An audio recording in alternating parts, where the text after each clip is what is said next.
எழுச்சி பெற்று அணுவென்ற உயிராகி அணுக்கள் கூடி மோதி இணைந்து இயங்குகின்ற நிலைமைக்கேற்ப மூலகங்கள் பலவாகி அவை இணைந்து ஏதித்த அண்ட கோடிகளாய் மற்றும் பிறப்பு இறப்பிடை உணர்தல் இயக்கமாகி நீதி நெறி உணர் மாந்தராகி வாழும் நிலையுணர்ந்து தொண்டாற்றி இன்பம் காண்போ. குரு வணக்கம். எப்பொருளை எச்செயலை எக்குணத்தை எவ்வுயிரை ஒருவர் அடிக்கடி நினைந்தால் அப்பொருளின் தன்மையதாய் நினைப்போராற்றல் அறிவினிலும் உடலினிலும் மாற்றம் காணும். இப்பெருமை இயல்பூக்க நியதியாகும். எவரொருவர் குருவை மதித்தொழுகினாலும் தப்பாது குரு உயர்வு மதிப்போர் தம்மை தரத்தினில் உயர்த்தி பிறவி பயனை நல்கும். பிறவி பயனை நல்கும். நாடி சுத்தி மீதம் இருந்தால் தெரிந்து கொள்ளலாம். அருள்நிதி மூத்த பேராசிரியர் பழனிசாமி வேலுச்சாமி ஐயா அவர்களை அன்புடன் அழைக்கிறோம். வாழ்க வளமுடன் ஐயா. வாழ்க வளமுடன் ஐயா. சொல்லுங்க, இன்னைக்கு இந்த ஸ்ட்ரென்த் ரொம்ப குறைவா இருக்கு. ஞாயிற்றுக்கிழமை, அதுவும் இல்லாம மெமோரியல் டே, ஹாலிடே. ஓ, மக்கள் எல்லாம் எங்கேயாவது வெளியில போயிருப்பாங்க. Okay okay okay. என்ன மெமோரியல் டே இன்னைக்கு? மெமோரியல் டே நாளைக்குங்களா? நாளைக்குங்க, இன்னைக்கு இல்ல. இந்த வாரம் லாங் வீக்கெண்டு. ஓ, லாங் மண்டேவும் வீக்கெண்ட். மண்டேவும் லீவு. Okay okay. அதனாலதான் ஸ்ட்ரென்த் ரொம்ப லோவா இருக்கு. ஓகே ஓகே, சரிங்க. இப்போ நம்ம குருவின் மேன்மை பற்றி பாக்குறோம் இல்லைங்க? ஆமா. இப்ப வந்து ஒரு நம்ம ஆஃபீஸ்லேயே கூட எடுத்துக்கலாங்க. ஆஃபீஸில் ஒர்க்கிங் என்வரான்மெண்ட்ல பார்த்தீங்கன்னா ஒருத்தர் வந்து வெல் டிசர்வ்டாக இருப்பார். ஆனால் அவர் ஆப்ரேட்டிவாகவே இருப்பார். அதாவது ஆப்ரேட்டிவ்னா எப்படி சொல்கிறேன்னா, சொல்கிறத கேட்டு அவர் வேலை செய்வார். அவர் he is capable of, but he will be there. நமக்கு மேலே இருக்கிறவங்க வந்து ஒரு சிலர் ரொம்ப தகுதியோடு இருப்பாங்க, ஒரு சிலர் வந்து little off, or he might be not fit on the position, but நம்மளுக்கு வேற வழி இல்லை, நம்ம அவர் கீழே தான் வேலை செஞ்சாகணும், அந்த மாதிரி இருக்கும். இப்போ இது எல்லாமே நம்ம கவனிச்சு பார்த்தா it's all because of the imprints அப்படின்றது புரியுதுங்க. அதே மாதிரி நான் ரொம்ப உயரத்துக்கு போயிட்டேன், நான் வந்து தலைவரா இருக்கேன், நான் வந்து ஒரு கம்பெனியோட சிஇஓ இருக்கேன், அதுக்கும் ரொம்ப அமைதியாகவும் நிம்மதியாகவும் வாழ்றதுக்கும் எந்த தொடர்பும் கிடையாது. அதுவும் புரியுது. இப்ப இது எல்லாமே பதிவுகளின் அடிப்படையில தான் இயங்குது. இந்த இயக்கம் ஃபுல்லாவே அப்படிதான் இருக்கு. அப்போ நம்ம குருவின் மேன்மை அப்படின்ற விஷயத்த பத்தி படிக்கிறோம். இப்போ குரு அப்படின்றவரோட இன்வால்வ்மெண்ட் இந்த பதிவுகளை வந்து திருத்தி எழுதுதா? அதாவது அவரோட இன்வால்வ்மெண்ட் வந்து இந்த பதிவுகளை வந்து மடைமாற்றம் செய்தா, இல்லை வந்து அந்த பதிவுகளுக்கு தேவையான ஒரு ஸ்க்ரூட்டினி கிடைக்குதா? ஏன்னா மகரிஷி சொல்லும்போது அயரா விழிப்பு நிலை, விளை விரிந்த விழிப்பு, நன்றி உணர்வு, செயலின் விளைவாக சிவம் தான் இருக்கு அப்படின்றதெல்லாம் சொல்றாங்க. இதெல்லாம் நம்ம இன்ஃபர்மேஷன் எல்லாம் வாங்கிட்டு இந்த பயிற்சி செய்யறது மூலமா ஒரு மாற்றம் நிகழுது. இப்ப இந்த மாற்றம் அப்படின்றது வந்து எக்ஸிஸ்டிங் இம்ப்ரிண்டோட ஃப்ளோல கரெக்ஷனா வந்து சேருதா, இல்லை வந்து எக்ஸிஸ்டிங் இம்ப்ரிண்ட்டை வந்து ரீடைரக்ட் பண்ணுது? அதாவது குருவோட பார்ட் வந்து இந்த வினைப்பதிவுகளை வந்து சுத்தம் செய்வதில் என்ன மாதிரியான ரோல் பிளே பண்ணுது அப்படின்றது வந்து கொஞ்சம் சொன்னீங்கன்னா நல்லா இருக்கும். ஏன்னா எல்லாமே வந்து பேஸ்ட் அவுட் ஆஃப் வினைப்பதிவுகள்ன்றது நல்லா புரியுது. அது வந்து எவிடென்ட்டா தெரியுது நம்மளுக்கு வெளியிலேயே. இப்போ நம்ம ஆமா. அப்படின்றப்ப இந்த குரு அப்படின்றவரோட சாநித்தியம், குரு அப்படின்றவரோட அந்த டிவைன் நேச்சர் வந்து நம்மளுக்கு என்ன மாதிரியான கைடன்ஸா இருக்கு?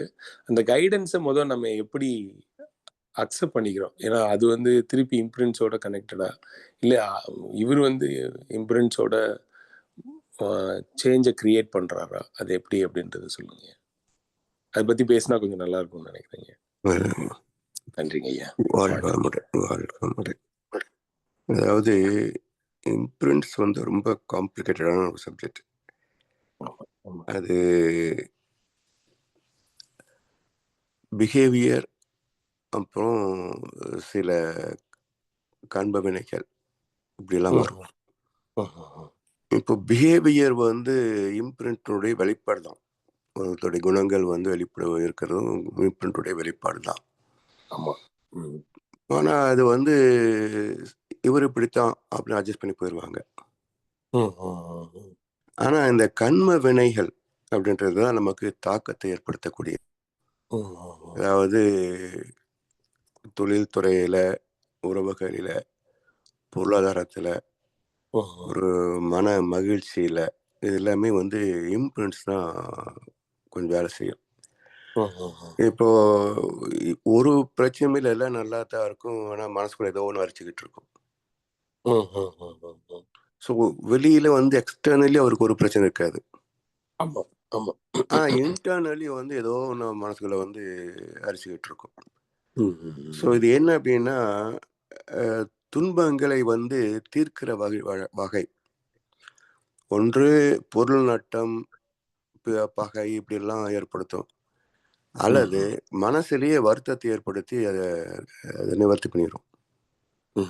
ஸோ இது வந்து இப்படி பல வகையில் வந்து நம்முடைய இம்ப்ரென்ஸோடைய வெளிப்பாடு இருக்கு. இதில் நமக்கு குருவுடைய சகாயம் என்ன அப்படின்னாக்க, ஒரு விழிப்பு நிலை. அதாவது எதையுமே வந்து சீர்தூக்கி பார்த்து செய்யக்கூடிய நிதானம் வந்துடும். நீங்க இயல்பில் நம்முடைய எமோஷன் வச்சுக்கோங்க, எதை எடுத்தேன் சக்காபில்தான் செஞ்சிருவோம். அகத்தை பயிற்சி பண்ணி சினம் தவத்தல், கவலை வைத்தல் பயிற்சி எல்லாம் பண்ற போது இந்த அவேர்னஸ் வந்து நமக்கு இந்த கோபம் வரக்கூடிய சிச்சுவேஷன்ல கூட எதுக்கு விடு அப்படின்ற ஒரு மனசு வருது பாருங்க.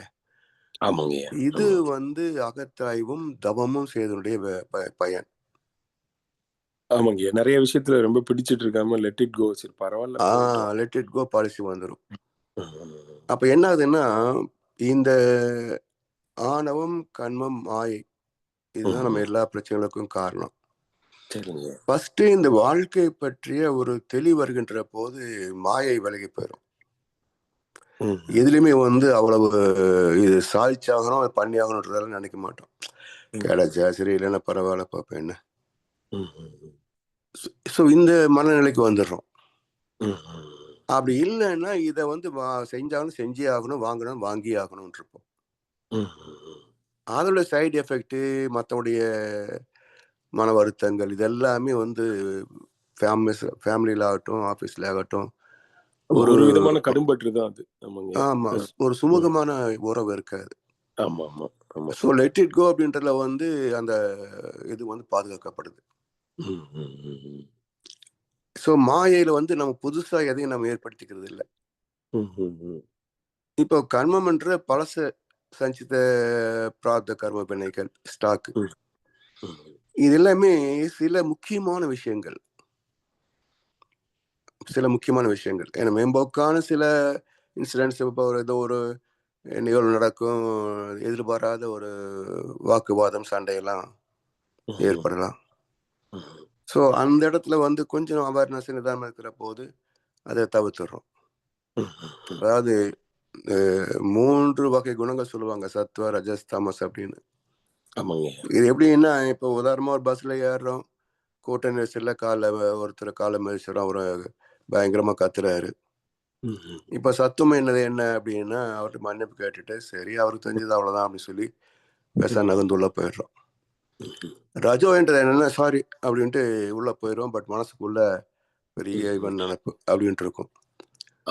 தமோ குணம் என்பது அவ்வளவு வசதி பார்க்குறோம், டாக்ஸி பஸ் போக வேண்டியதான், ஐயா எதுக்கு பப்ளிக் பஸ்ல வர்ற அப்படின்னு பிரச்சனை கிரியேட் பண்ணிடுவான்.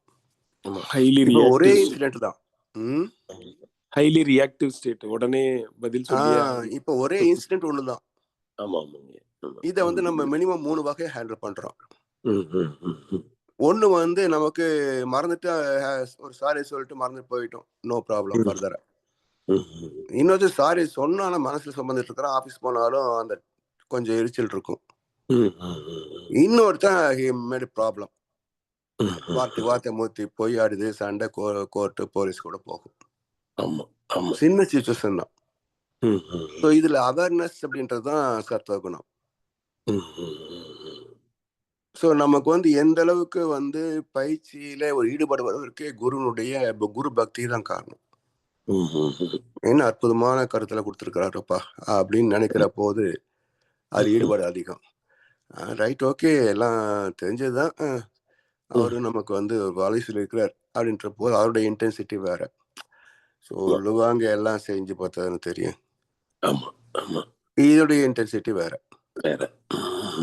அப்ப இது எல்லாமே என்னன்னா, குரு பக்தியினுடைய ரேஷியோ டிஃபரெண்ட் ஆகிட்டே வரும். அதனாலதான் குரு பக்தி என்பது என்னன்னா, அவர் வந்து நம்முடைய மேன்மைக்கு சொல்றார். அவர் தன் வாழ்க்கையில் அனுபவிச்சு பார்க்காதவன நமக்கு சொல்லலை. அவரும் குடும்பத்தில இருந்து மனைவியோட மற்ற மக்களோட வாழ்ந்திருக்கிறாரு, அனுபவப்பட்டிருக்கிறாரு. அவரும் எண்ணத்தை பார்த்திருக்கிறாரு, கோபத்தை பார்த்திருக்கிறாரு, ஆசையை பார்த்திருக்கிறாரு, கவலையை பார்த்திருக்கிறாரு. அதெல்லாம் தான் இந்த தீர்வுக்கான ஒரு சப்ஜெக்டா கொடுத்திருக்கிறாரு. அப்ப இறைவனே வந்து இந்த நமக்காக, சமுதாயத்துக்காக ஒரு மகனாக வந்து நமக்கு ஒரு நல்ல வாழ்க்கை வழிகாட்டுறாங்க. அவருக்கு என்ன வந்து நம்ம எப்படி இருந்தாலும். ஸோ என்னதான் தெரிஞ்சுட்டா சரி, நான் தெரிஞ்சுட்டேன்னு போயிருக்கலாம், சித்தம்போக்க சிவம்போக்கன்னு. ஏன் வந்து 60 வருஷமா சமுதாயத்துக்கு என்று உழைச்சாங்க அப்படின்னா பாக்குற போது நமக்காக அதுல நாம ஒருத்தர். ஸோ நாம இந்த மதிச்சு அவர் சொல்றதை ஃபாலோ பண்ற போது நம்முடைய டெவலப்மெண்ட் கூடுதலா இருக்கும். மேம்போக்கா நம்புறவனை விட நல்ல ஒரு குரு பக்தியோடு சேரனுடைய டெவலப்மெண்ட் வந்து நல்லா இருக்கும். ஸோ இது எல்லாமே வந்து நமக்கு அந்த குருவின் மீது ஒரு ஈடுபாட்டை ஏற்படுத்தும். ஸோ நீங்க வந்து ஒண்ணுமே இல்லை, இப்ப மகரிஷியோட 10-20 பேர் உட்காந்து பேசுறோம், ஆனா அவருடைய லிங்க் வந்து யாருக்கு கிடைக்குதுன்னு பாத்தீங்கன்னா, யார் வந்து டிவோட்டடா இருக்கிறாங்களோ அவங்களுக்கு அவருடைய லிங்க் கிடைக்கும். 20 பேருமே அந்த ரூம்ல இருக்கிறோம். ஸோ இது மாதிரியான அனுபவங்கள் எல்லாம் நமக்கு செல்ஃபா கிடைக்கிற போதுதான் நமக்கு வந்து எப்படிப்பட்ட ஒரு குரு கிடைச்சிருக்கிறார் அப்படின்ற ஒரு அந்த முக்கியத்துவத்தை நம்ம புரிஞ்சுக்குவோம்.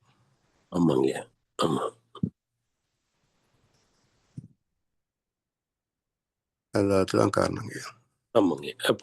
அப்போ என்ன புரியுதுனாங்க, இப்போ குரு அப்படின்றவரோட தொடர்பு ஏற்படும் போது நமக்கு கிடைக்கிற அனுபவங்கள் மூலமா நம்ம வந்து ஒரு விழிப்பு நிலையில இருப்போம். அந்த விழிப்பு நிலை தான் வந்து ரிசல்ட். அது வந்து என்ன பண்ணும்னா, கான்டென்ட்டை கிளியர் பண்றதை விட கான்டென்ட்டை பெட்டரா மேனேஜ் பண்றதுக்கான ஒரு கிளாரிட்டி இருக்கும், கிளாரிட்டி கிடைக்கும். அதே போல அவருடைய அந்த பியூரிட்டி, நாம வந்து ரிசெப்டிவிட்டின்னு சொல்றோம் பாத்தீங்களா எதையுமே. ஸோ அந்த ரிசெப்டிவிட்டி இருக்கிற போது அவருடைய ஆற்றல் இப்பவும் கிடைக்கும்.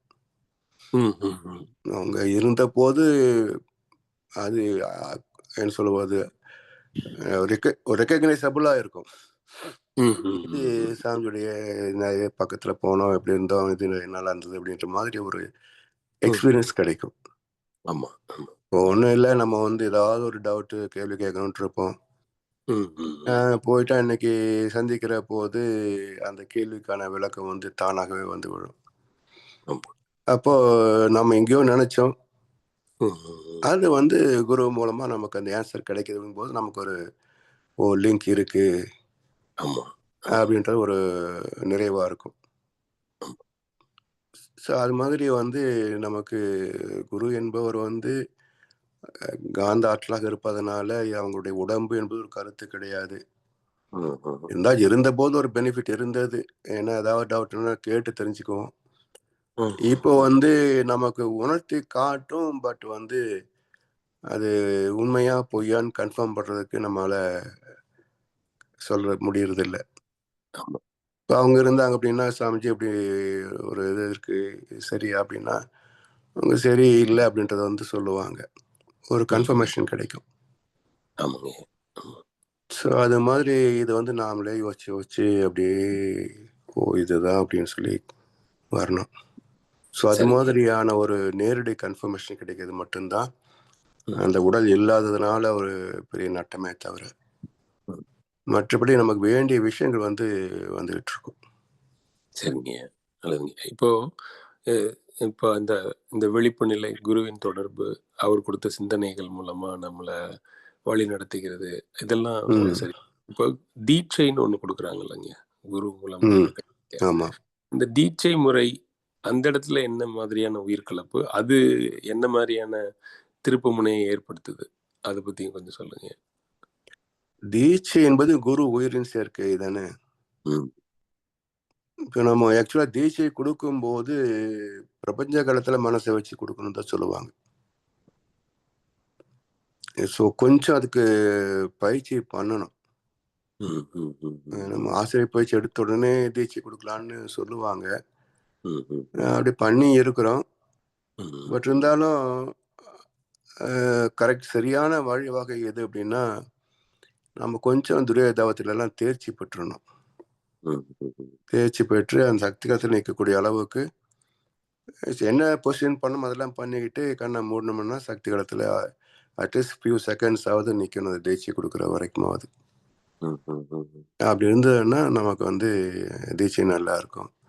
ஸோ குருவுடைய ஆற்றல் அதுதான், எப்போவுமே வந்து நம்ம இன்னொருத்தருக்கு பயிற்சி கொடுக்கறதுக்கு, தீட்சை கொடுக்கறதுக்கெல்லாம் அது உறுதுணையாக இருக்கும். நேரடியாக அங்கே நாங்கள் இருந்த போது நான் வந்து மகர்ஷிகிட்ட அந்த தீட்சை எடுத்துக்க முடியல. ஆனால் நம்ம மண்டலத்தில் எடுத்துக்கிட்டு தானே. ஆனால் நிறைய வகுப்புகள் வந்து கலந்துக்கிற போது அவருடைய பார்வை, அவருடைய ஆற்றல் எல்லாமே வந்து அப்போ நம்ம நிறைய ரிசீவ் பண்ணிருக்கோம். இல்லை, நம்ம இப்போ எங்களுக்கெல்லாம் அந்த வாய்ப்பும் சுத்தம் கிடைக்கலங்க. இப்போ மகரிஷியோட புத்தகங்கள் மட்டும்தான் இருக்கு. ஆமா, அதை வாசிக்கிறப்ப கூட அதைத்தான் வந்து தவத்தின் மூலமாக தான் லிங்க் ஆகணும். ஆமாங்க, தவமும் இந்த குரு பக்தியும். இப்போ சாமி கிட்டே நேரா தீட்சை வாங்கணுங்கிற எத்தனை பேர் காணாம போயிருக்கிறாங்க. ஸோ அதனால வந்து சாமி கிட்ட தீட்சை வாங்கிட்டேன்றது வந்து சில பேர் பெருமையை பேசுவாங்க. அது இருந்து இப்போ நிறைய ஆசிரியர், பேராசிரியர், மூத்த பேராசிரியர் இருக்கிறாங்க, இவங்க சாமி கிட்ட வாங்கணும் இருக்காங்க. இதுல இவங்க சொல்றதுல அர்த்தம் இருக்கு. சில பேர் எனக்காக சந்திக்கும் போது நான் அப்போ சாமி கிட்ட தீட்சை வாங்கினேன், அப்புறம் என்ன விட்டுட்டேன் அப்படிம்பாங்க. அப்படி 1-2 பேர் வரவங்களும் உண்டு, வாங்கி வராதவங்களும் உண்டு. ஸோ நம்ம எப்படி அதை வந்து மதிப்பு கொடுக்குறோன்றது தாங்க ஒரு மாற்றத்துக்கான அடிப்படை. வாய்ப்பு கிடைக்கும், இறைவன் வந்து ஒரு குரு மூலமா கொடுத்துட்றாரு, அதை பிடிச்சுக்கிட்டு நிக்கிறவங்களும் உண்டு, விட்டுட்டு ஓடுறவங்களும் உண்டு, இல்லைங்களா? ஸோ அது வந்து அதுக்கு தான் நம்முடைய கர்ம வினைன்னு சொல்றது. கர்ம வினை தாக்கம் இருந்ததுன்னா அவங்களால வந்து நல்லா பிடிக்க முடியாது. இப்போ ஒன்றும் இல்லை, இப்போ நம்ம 2 செலிபிரிட்டிஸ் எடுத்துக்கோமே. இளையராஜாவும் மகர்ஷிட்ட தீட்சை வாங்கினவர். ஓ அப்படிங்களாங்க. சரி ஆமா, சரிங்க. அவர் இசை ஞானி ஆயிட்டார். இப்போ இந்த சந்தானம் காமெடி நடிகர், அவரும் மகர்ஷிட்ட தீட்சை எடுத்திருக்கிறார். ஆனா இப்போ வந்து உதயநிதி கூப்பிட்டா நான் வந்து எலெக்ஷன் கேம்பெயினுக்கு போவேங்கிறாரு. ஸோ 2 பேருக்கு இடையிலையும் பாருங்களேன். ஸோ நீங்க வந்து தீட்சை எடுத்துட்டீங்கன்னு சொல்றீங்க, மனவளக்கலைக்கு ஒரு பெருமை. ஆனா மனவளக்கலைக்கு வந்தவன் வந்து ஒரு அயோக்கியனுக்கு போய் கேம்பெயின் பண்ணுவாங்களா? இல்லையா? ஆமாங்க ஆமாங்க. தெளிவு துணிவு வரல. ஒன்றும் கூப்பிடல, கூப்பிட்டா போவன் இவனே ஒரு ஒரு ஆஃபர் கொடுக்குறான். இன்னொருத்தர் ஒரு சுகி சிவமும் இந்த ஃபரிம் சுல்தானா என்ன அவர் சுகி சிவம், நான் அவரை எவ்வளவோ மதிப்பாக வச்சிருந்தேனால அவருடைய ஸ்பீச்சில் நிறைய நான் வந்து டெவலப் ஆயிருக்கேன். ஆனால் எல்லாம் இருந்தும் கடைசியில் வந்து பார்லிமெண்ட் தேவையா, இந்த பிரைம் மினிஸ்டர் தேவையா, ராஜ்யசபா போதும் அதில் ஸ்டாலின் இருந்தால் போதும்னு சொல்கிற அளவுக்கு தரம் இறங்குவதா? நம்ம யாரு மேலே வெறுப்பு இல்லை, இருந்தாலும் தராதரம் ஒன்று இருக்கு இல்லைங்கய்யா. இவங்க இந்த வேலை செய்ய முடியும் இவரால் அப்படின்ற ஒரு தராதரம் இருக்குல்ல. கொஞ்சம் கற்பனை பண்ணி பார்க்க மையமோ இருந்த ராகுலோ வந்து பிரைம் மினிஸ்டர் ஆனால் எப்படி இருக்கும்? இல்லை இதே இவங்களே வந்து கொரோனா காலத்தில் எடப்பாடிக்கு பதில் இவர் இருந்திருந்தாங்கன்னா நிலைமை என்ன இருக்கும் யோசிச்சு பாருங்க. ரொம்ப சிரமம். அன்னைக்கு வந்து சென்ட்ரகம் கொடுத்ததை வந்து இலவசமாக கொடுத்தாங்க. எல்லா ஃபெசிலிட்டிஸும் வந்து கட்சிக்காரன் நிறைய உள்ள விட்டாலும் கூட ஓரளவுக்கு பண்ணாங்க. இதை இவங்க இருந்த ஊசி 5000 10,000 வாங்கியிருப்பாங்களா இல்லையா? கம்மியா சொல்றீங்க. அப்படிப்பட்ட ஆளுதான் இவங்க. மோடி சொன்னாக்க ஆமா நீங்க கொடுத்தீங்க, ஆனா எனக்கு வந்து கொண்டு போய் சேர்க்கறதுக்கு கூட செலவாகுதும்பானுங்க. எனக்கு பிளான் போடுறதுக்கு 8 கோடி கொடுக்குறாளுங்க இவங்க. பில்டிங் பிளான் போடுறதுக்கு 8 கோடி கொடுப்பானுங்க. அதாவது துணிஞ்சு கொள்ளடிக்கிறாளுங்க. இப்படி வந்து ஒரு வெளிப்படை யாரும் எந்த ஆசீர்வாதம் பண்ணது கிடையாது, உங்க அப்பனும் பண்ணது கிடையாது. இப்படி வந்து ஒரு துணிச்சலா எதையும் வந்து நீதிபதிகளுக்கே காசு கொடுத்து தனக்கு வேண்டிய நீதிபதியாக்கி நான் அடையணும் நல்லா இல்லைங்க. அப்போ இன்னொரு 10 மாசம் ஏற்பட்டிருக்கு பிஜேபி என்ன பண்ண போறாங்க அப்படின்னு. 26 கோடில பிஜேபி பண்ணல, அவங்களும் ஃப்ராடுன்னு தான் சொல்றேன். ஏன்னா இது வந்து ஒரு வகையான ட்ரீட்மெண்ட்டுங்கய்யா. இது ஒருத்தர் வந்து அடியோடு அடிக்கணும் வச்சுக்கோங்க, துன்மார்கனே கொழுக்கு வைத்தார் இப்ப என்னுடையமாங்க. அது மாதிரி மக்களே எரிச்சல் பட்டு இவனுமே சங்கர்த்தமே கூடாதுன்னு நினைக்க வைக்கிறது ஒரு டாக்டிக்ஸ். இவங்க அந்த டாக்டிக்ஸ் ஃபாலோ பண்றாங்களா, இல்ல ஏதோ ஒரு கமிஷனோ ஏதோ ஒரு பெனிஃபிட் வாங்கிக்கிட்டு அன்கோ போடுறாங்களா அப்படின்றதுலாம் 26ல தெரியும். 26ல வந்து அந்த இடத்துலதான் நம்மளுக்கு தெரியும் நம்ம முட்டாளாக்கப்பட்டோமா இல்ல வந்து. ஆமா, ஏன்னா அரசியல்வாதிகள் எவனா இருந்தா நம்ம நம்ப முடியாதுங்கய்யா, யாரையும் நம்ப முடியாது. ஏன்னா பதவிக்கு வந்த பிறகு எப்படி மாறுவான்னு சொல்ல முடியாது. ஏன்னா ஈகோ தானங்கய்யா. எல்லாம் யோகி ஆதித்யநாத் மாதிரி இருக்க முடியுமா? அவர் பாருங்களேன், அவர் துறவி, ஏற்கனவே நல்ல வெல்டுடு ஃபேமிலியில இருந்து வந்தவர். அவருக்கு அதுவும் இதுல நல்ல ஒரு வார்ப்பு, சின்ன வயசுல இருந்தே வந்து ஒரு ஆன்மீக வார்ப்பு அவரு. அதனால அவர் மேல வந்து எந்த விதமான ஒரு ஃபால்ட்டும் இல்லை. அதே போல பிரைம் மினிஸ்டர் ஆகட்டும், அந்த குரூப் ஆகட்டும் வந்து யார் மேலேயும் வந்து எந்த விதமான ஊழல் குற்றச்சாட்டோ இல்லை லஞ்ச வழக்கோ எதுவுமே கிடையாது. இவனுங்க துருவி பார்க்குறானுங்க ஏதாவது தூக்கி போடலாமான்னு, எதுவுமே கிடைக்கலையே. ஒரு நல்ல டீம், ஜெய்சங்கர், அஜித் தோவல், இன்னொருத்தர் இருக்கிறாங்களே, இப்படி எல்லாமே வந்து என்ன சொல்றது, எலெக்டட் பாடி கிடையாது, இவங்கெல்லாம் அப்பாயிண்டட் பாடி. இந்த நிர்மலா சீதாராமன் எலெக்ஷன் நிக்கல, Jaishankar foreign external affairs minister. அவரும் வந்து எலெக்ஷன்ல ஜெயிக்கல. அஜித் தோவலும் கிடையாது. இது மாதிரி எல்லாம் பாத்தீங்கன்னா ஒரு டேலண்டட் பீப்புளா இருக்கிறாங்க. ஆமா. யார் மேலேயும் வந்து கரப்ஷன் கமிஷன் எதுவுமே கிடையாது. ஸோ அப்படி பார்க்குற போது ஒரு மாதிரியான இருக்கு. ஏன்னா நமக்கு எல்லாமே மீடியாக்கள் வரக்கூடிய செய்தி என்னங்க. ஆமாங்கய்யா. ப்ளஸ் வந்து என்ன நடக்குதுன்னு பார்க்குறோம். என்னதான் நீங்க வந்தாலும் ஒரு காரியத்தை செஞ்சிட்டீங்கன்னா அதை மறைக்க முடியுமா? மறைக்க முடியாது. எப்படி இருந்தாலும் வெளியில வந்துருங்க. வெளியே வந்து எனக்கு தெரியும். இப்போ வந்து நாம வெளிநாட்டுல வாங்கிட்டு இருந்தது போய் இன்னைக்கு பிரம்மோஸ் ஏவுகணைகள் மற்றவங்க கேட்குற அளவுக்கு உள்நாட்டு தயாரிப்பு அது. ஆமா ஆமா. அதே போல டிஃபென்ஸ் எல்லாம் பார்த்தீங்கன்னா இன்னைக்கு வந்து இந்த அளவுக்கு டெவலப் ஆயிருக்குன்னு சொன்னாக்கா ஒதுக்கப்பட்ட பணம் எல்லாம் ஒழுங்கா செலவாயிருக்குன்னு அர்த்தம். ஆமா ஆமா. ஏன்னா எல்லாம் எனக்கு தெரிஞ்சு ஒவ்வொரு பட்ஜெட்லயும் இன்க்ரீஸ் ஆகிட்டே வரும் டிஃபென்ஸுக்கு. 45,000 கோடி 50,000 கோடி எல்லாம் ஒதுக்குவானுங்க. ஆனா எதையும் வாங்க மாட்டானுங்க. அந்த ஃபீல்டு மார்ஷல் வந்து 2013-14 ரிட்டையர் ஆகும்போது சொல்றாரு, ஏதாவது வார் வந்துச்சுன்னா 2 நாளைக்குள்ள நம்மகிட்ட எக்யூப்மெண்ட்ஸ் கிடையாது, எல்லாமே கிடங்கு எல்லாமே காலியா இருக்குன்னு சொல்லிட்டாரு. அந்த மாதிரி லட்சணத்துல தான் வச்சிருந்தாங்க. ஸோ இதுக்கெல்லாம் பணம் எங்கிருந்துங்க வரும்? இவனுக்கு 29 பைசா கடை 29 பைசான்னு கூவிட்டு திரியிறானுங்க இதுல. அப்போ இந்த பாதுகாப்பு உனக்கு வந்து மிச்சம் 71 பைசால தான் கிடைச்ச பாதுகாப்பு தானே இது. அதே மாதிரி தமிழ்நாடு நாங்க தனி நாடு அப்படின்னு தனிநாடு வச்சுக்கோ. தமிழ்நாடு வேற இந்தியா வேற வச்சுக்கலாம். இப்ப இந்தியா படையெடுத்து தமிழ்நாட்டை அடிமைப்படுத்தி விட்டால் அப்பனுடைய கதி என்ன? அதான் சொல்ல வந்தேங்க. நான் இப்போ தனி நாடா வாங்குறதுன்றது வந்து அவ்வளவு ஈஸியான விஷயம் இல்லை. இன்னைக்கு இருக்க இன்டர்நேஷனல் பாலிடிக்ஸ்ல எல்லாரும் லேண்டுக்காக இவனுக்கு என்ன எதிர்பார்க்கறாங்கன்னா எவ்வளவு அடிச்சாலும் எவனும் கேட்க மாட்டானல்ல. இப்போ ஒரே எதிர்ப்பு வந்து சென்ட்ரல் கவர்மெண்ட் தானே. அந்த ஒரு கண்ட்ரோல் எடுத்துட்டான் சொன்னாக்க தான் தோற்றத்தரம் எதை வேணா பண்ணலாம், யாரை வேணா கற்பழிக்கலாம். இன்னைக்கு தினசரி செய்திங்க, அதுவும் டார்கெட் காலேஜ் பொண்ணுங்க. பொண்ணுங்களை காலேஜ் படிக்கிறது அனுப்புறதே பேரண்ட்ஸ் பயப்படுற நிலைமை கொண்டு வந்துட்டானுங்க. எதுலயும் பனிஷ்மெண்ட் கிடையாது, அரெஸ்டும் கிடையாது. ஆமாங்க, அதீதமான பரிசீலனையும் நடந்துட்டு இருக்குங்க. எங்களுக்குள்ளயுமே வீட்லயுமே எங்க இருக்கிறது அப்படின்றதுல பெரிய பரிசீலனை நடந்துட்டு இருக்கு.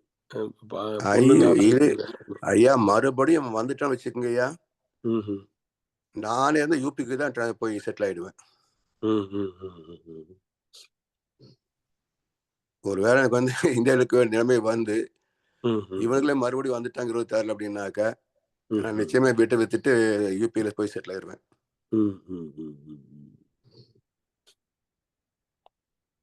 இங்க இருக்க முடியாதுங்கய்யா. ஆமா, இல்ல இதுவுமே கொஞ்சம் அதிகமா இருக்குங்க. ட்ரக்ஸோட புழக்கமே ரொம்ப அதிகமா இருக்கு. அது மட்டும் இல்லைங்கய்யா, அராஜகம். நீங்க வந்து மறுபடியும் வந்தான்னா அப்படியே பாப்பா வீடு நல்லா இருக்கா, டேய் இங்க கொடுத்துருன்னு கவுன்சிலர் கேட்பான். இல்லைன்னு சொன்னா அரியலை அனுப்பி ரகலை பண்ணுவான். என்ன பண்ணுவீங்க?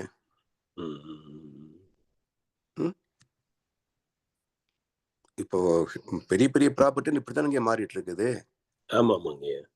சசிகலா பீரியட்ல இருந்த நீங்க பாத்தீங்கன்னா எல்லாம் பெரிய பெரிய ப்ராப்பர்ட்டிஸ் எல்லாம் வந்து மிரட்டி அடி மாட்டு வேலைக்கு தான் வாங்கியிருப்பாங்க. வேலையும் ஒழுங்க தர மாட்டானுங்க. எந்த பிசினஸ் ஃபிளரிஷ் ஆகுது வச்சுக்கங்கய்யா, அவனை கூப்பிட்டு மிரட்டி நீயே நடத்து, ஆனா என்னோட இது அப்படின்ட்டுவானுங்க காசு கொடுத்துட்டு.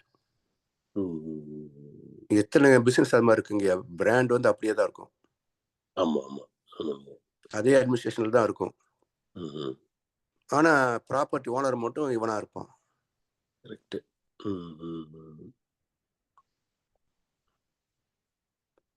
கொடுமையான ஒரு ஆட்சிங்க இது மாதிரி. வந்து எனக்கு தெரிஞ்சு நம்ம 60 வயசு வரைக்கும் 73 ஆனாலும் அட்லீஸ்ட் 60 வயசு பார்த்துட்டு இருக்கிறோமில்ல. இது மாதிரியான கொடுமையான காலகட்டம் வந்து தமிழ்நாட்டில் இருந்தது இல்லைங்க. இவனுக்கு இந்த கழகத்தினுடைய கணக்குல பாத்தீங்கன்னா எம்ஜிஆர் பீரியட் கொஞ்சம் பரவாயில்ல. ஏன்னா அவர் வந்து ஒரு பைசா லஞ்சம் ஊழல் பண்ணல. அவர் தெளிவான மனுஷன், நல்ல மனுஷன். ஆனா அவர் பண்ண 2 பெரிய தப்பு. ஒண்ணு, இந்த கருணாநிதியை சிஎம் ஆக்குனது. 2வது ஜெயலலிதாவை அறிமுகப்படுத்தினது. அவர் பண்ண 2 துரோகம் தமிழ்நாட்டுக்கு. ஏன்னா அவர் இல்லைன்னா இவர் வந்து கருணாநிதி வந்திருக்க முடியாதுங்கய்யா. கருணாநிதி வந்த காரணமே வந்து எம்ஜிஆர் தான். அப்போ எஸ்எஸ்ஆர் சொன்னாரு, எஸ்எஸ்ஆர் கிட்ட 25 எம்எல்ஏ இருந்தாங்களாம். அப்போ எம்ஜிஆர் அவர் வீட்டுக்கு போய் இது மாதிரி கருணாநிதி சிஎம் ஆகணுன்றாரு, ஆக்கிடலாம் அப்படி சொல்லி அவருடைய மிஸ்ஸஸையும் கை வச்சுட்டான்னு இல்லை, விஜயகுமாரி அம்மாவை. ஆனா பர்சனலா பாதிக்கப்பட்டவன் தான், அவனை பத்தி உனக்கு தெரியாது அப்படின்னு எஸ்எஸ்ஆர் அப்பவே எம்ஜிஆர் சொல்லியிருக்காரு. உனக்கு ஒரு நாள் புரியும்னு அப்பவே சொல்லிக்கிறார். அந்த வாக்கு வந்து இவரு வந்து ஜெயலலிதா கை வைக்க போய் அப்புறம் வந்து தனி கட்சி ஆரம்பிக்க, இதுதான் உண்மை ரீசன். கணக்கு கேட்டாரு, விலையும் போயிட்டாருலாம் சும்மா அது வெளியே. உண்மையான ரீசன் என்னன்னா ஜெயலலிதா கை வச்சதுதான். அப்போ வந்து அவர் வந்து உலகம் சுற்றும் வாலிபன் படத்துல ஜப்பான்ல ஷூட்டிங் இருக்கிறார். அப்ப நடந்த அதனால திரும்பி வந்த உடனேயே தனி கட்சி. அப்போ இந்த மாதிரி இருந்தாங்க இந்திரா காந்தி. அப்போ தமிழ்நாட்டுல இவன் ஸ்ட்ராங்கா இருக்கு, இவன் உடைக்கிறதுக்கு என்னடா பண்றதுன்னு பார்த்துட்டு இருந்தாங்க. கரெக்டா எம்ஜிஆர் வந்தோடனே அவருக்கு பாரத ரத்னா அவார்டு கொடுத்து, அவர் பாரத ரத்னா போடுறதுக்கு அவருக்கு ஒன்றும் தகுதி ஒன்றும் கிடையாது இல்லைங்களா. அவர் நடிகர், தமிழ்நாட்டு நல்லா செஞ்சார், அவ்வளவுதானே தவிர பாரதத்துக்கு என்ன செஞ்சார். பாரத ரத்னா அவார்டு கொடுத்து அவரையும் தூண்டி விட்டு இதுவும் அதுவும் எல்லாம் சேரவும் கட்சி ஆரம்பிச்சார். ஆரம்பிச்சதுன்னு 13 வருஷம் எங்க இடம் தெரியாம போயிட்டானுங்க. அந்த பீரியட்ல வந்து எவனும் சம்பாதிக்க முடியல அவருக்கு. அதோடைய எஃபர்ட் என்னங்க, ஒரு வருஷம் வந்து எவன் சுத்தமா சம்பாதிக்க முடியல. எல்லாம் ஃபைல நான் தான் பார்ப்பேன், ஒர்க் நடக்கல. ஒரு வருஷம் வந்து சுத்தமா எங்கேயுமே உங்களுக்கு லஞ்ச ஊழலே கிடையாது. கேட்டாலே நல்லா இருக்குங்க அப்படி. ஆனா வேலை நடக்கல. ஒரு ஆள் எத்தனை வேலை பார்க்க முடியும்.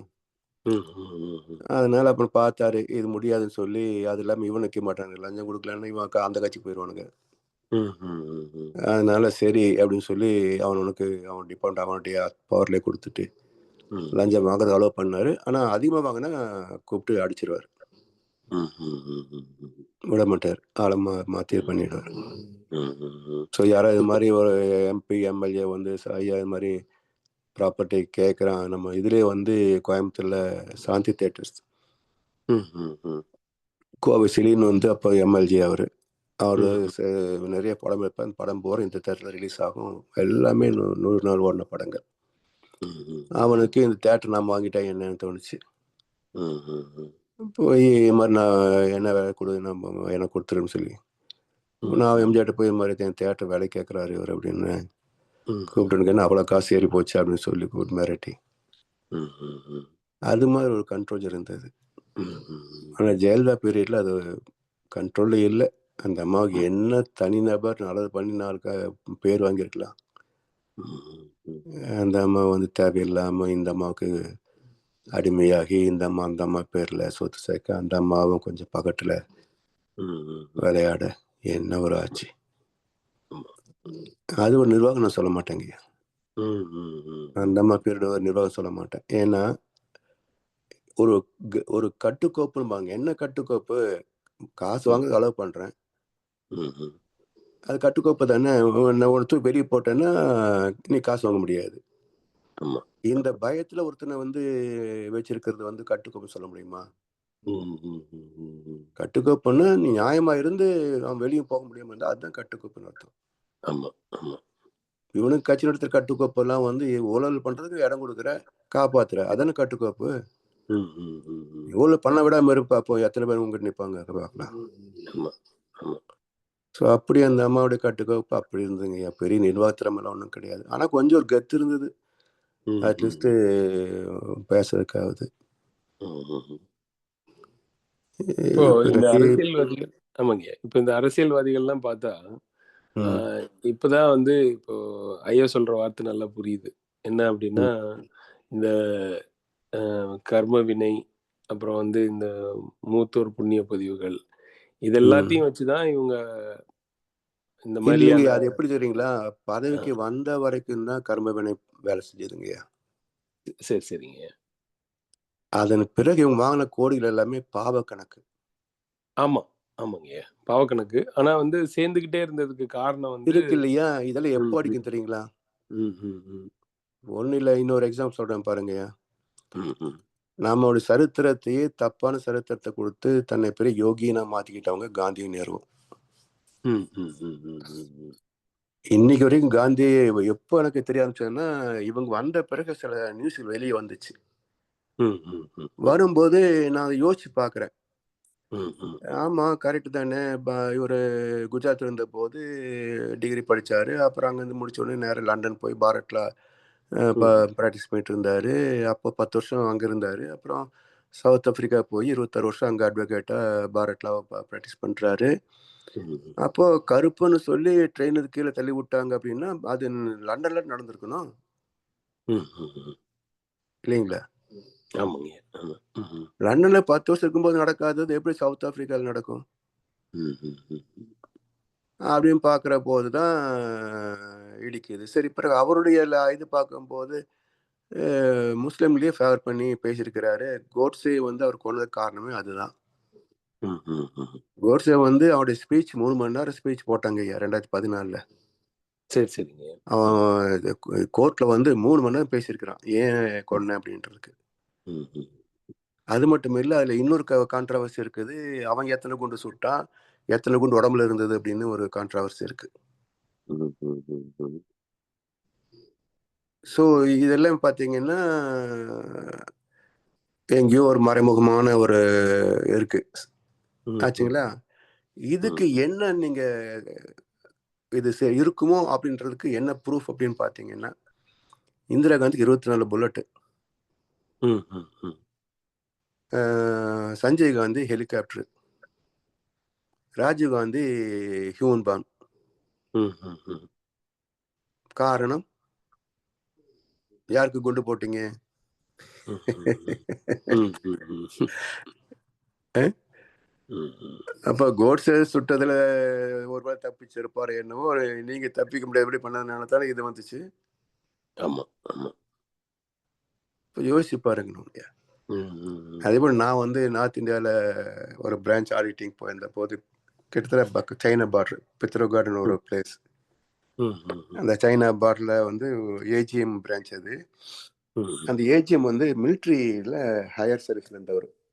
சரி சரிங்க. ஏன்னா எங்கள் பேங்க்ல ஏஜிஎம் போஸ்ட் டைரக்ட் அப்பாயின்மெண்ட் வரணும்னு சொன்னால் மிலிட்ரியில் ஹையர் லெவலில் இருக்கணும்.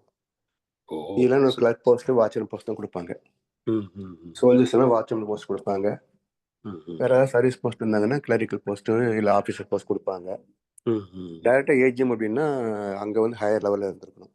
ம். சரி சரிங்க. அவர் ம், வந்து ஒரு நாள் அவங்க ஃப்ரீயா பேசிட்டு இருக்கும்போது சொன்னாரு, நேரு ஒரு லோஃபர் அப்படின்னு சொல்லி அவர் ம், பத்தி ம். வந்து பேசினாரு. ம், ம். அப்போ வந்து எனக்கு அது வரைக்கும் நான் படிச்ச ஹிஸ்டரியில வந்து நேர்மாமா இல்லவா, ம், ம், ம். என்ன அது அங்க நேர்மாமா பத்தி நீ இப்படி பேசுற அப்படின்ற மாதிரி எனக்கு அன்னைக்கு ஃபீலிங். ம், ம், ம். பட்டு சரி, அவர் மிலிட்ரியில இருந்திருக்கிறாரு, ம், ஹையர் ம், ம். கேட்டகரியில் இருந்திருக்கிறாரு ம், ம், அப்படி ம். சொல்லிட்டு அதை ஜஸ்ட் கேட்டேன், அவ்வளவுதான். ம், ம், ம், அது ம். பிறகு இந்த செய்தியெல்லாம் கேட்கும்போது அதை நினைச்சு பார்க்கும்போது, ஓ ம், ம். அப்படித்தான் இருந்திருக்கும் ம், ம், ம். அப்படின்ற ஒரு இன்ஃபர்மேஷன் அதில் வந்து கன்ஃபார்ம் ஆகுதுங்க. ம், ம், ம், ம். ஸோ இப்படியெல்லாம் பார்க்குற போது நீங்கள் அங்கே இப்போ வந்து அவங்க ஃபேமிலியே பார்த்தீங்கன்னா ஒரு துப்பு கெட்ட ஃபேமிலி, நேரு ஃபேமிலி. ம், ம், ம், ம். அவனுடைய மோதிலால் நேரு வந்து ஒரு ஜமீன் வீட்டில் வேலைக்காரனாக இருந்தாங்க. ம், ம், ம், ம். அந்த அம்மா லிங்க் ஆகி அப்புறம் ஜமீன்தார் பிறகு அந்த அம்மா ஹஸ்பண்ட் ஆகி ம், ம், ம். அந்த ப்ராப்பர்ட்டியில் தான் இவன் வந்து நேரு வந்து 4 கதவுலேயும் 4 கார் இருக்கும்னு சொல்லுவாங்களே, ம், ம், ம். அந்த கதையெல்லாம் அதில் வந்த காசு. ம், ம், ம். அப்புறம் இவர் எப்படி சுதந்திரம் வாங்கினார், பிரைம் மினிஸ்டர் ஆனார் பார்த்தீங்கன்னா, மவுண்ட் பேட்டன் பிரபுடைய ஒய்ஃப் வந்து இவனுக்கு லிங்க். ம், ம், ம், ம், ம். அந்த அம்மா சொல்லி தான் மவுண்ட் பேட்டன் வந்து காந்தி கொடுத்த கண்டிஷன் என்ன, நீ நேருவை பிரைம் மினிஸ்டர் ஆக்கினா தான் நாங்கள் வந்து இண்டிபெண்டன்ஸ் கொடுப்போம், இல்லைன்னு தரமாட்டோம் அப்படின்னு. அந்த கண்டிஷன் பேரில் தான் வந்து 14 பேர் காங்கிரஸ் கமிட்டியில், காந்தி நேரு தவிர 12 பேர் ஆச்சுங்களா, 12 பேர் இன் ஃபேவர் ஆஃப் வந்து பட்டேல். இவருடைய ஒரே ஒரு ஓட்டு தான் இவருக்கு.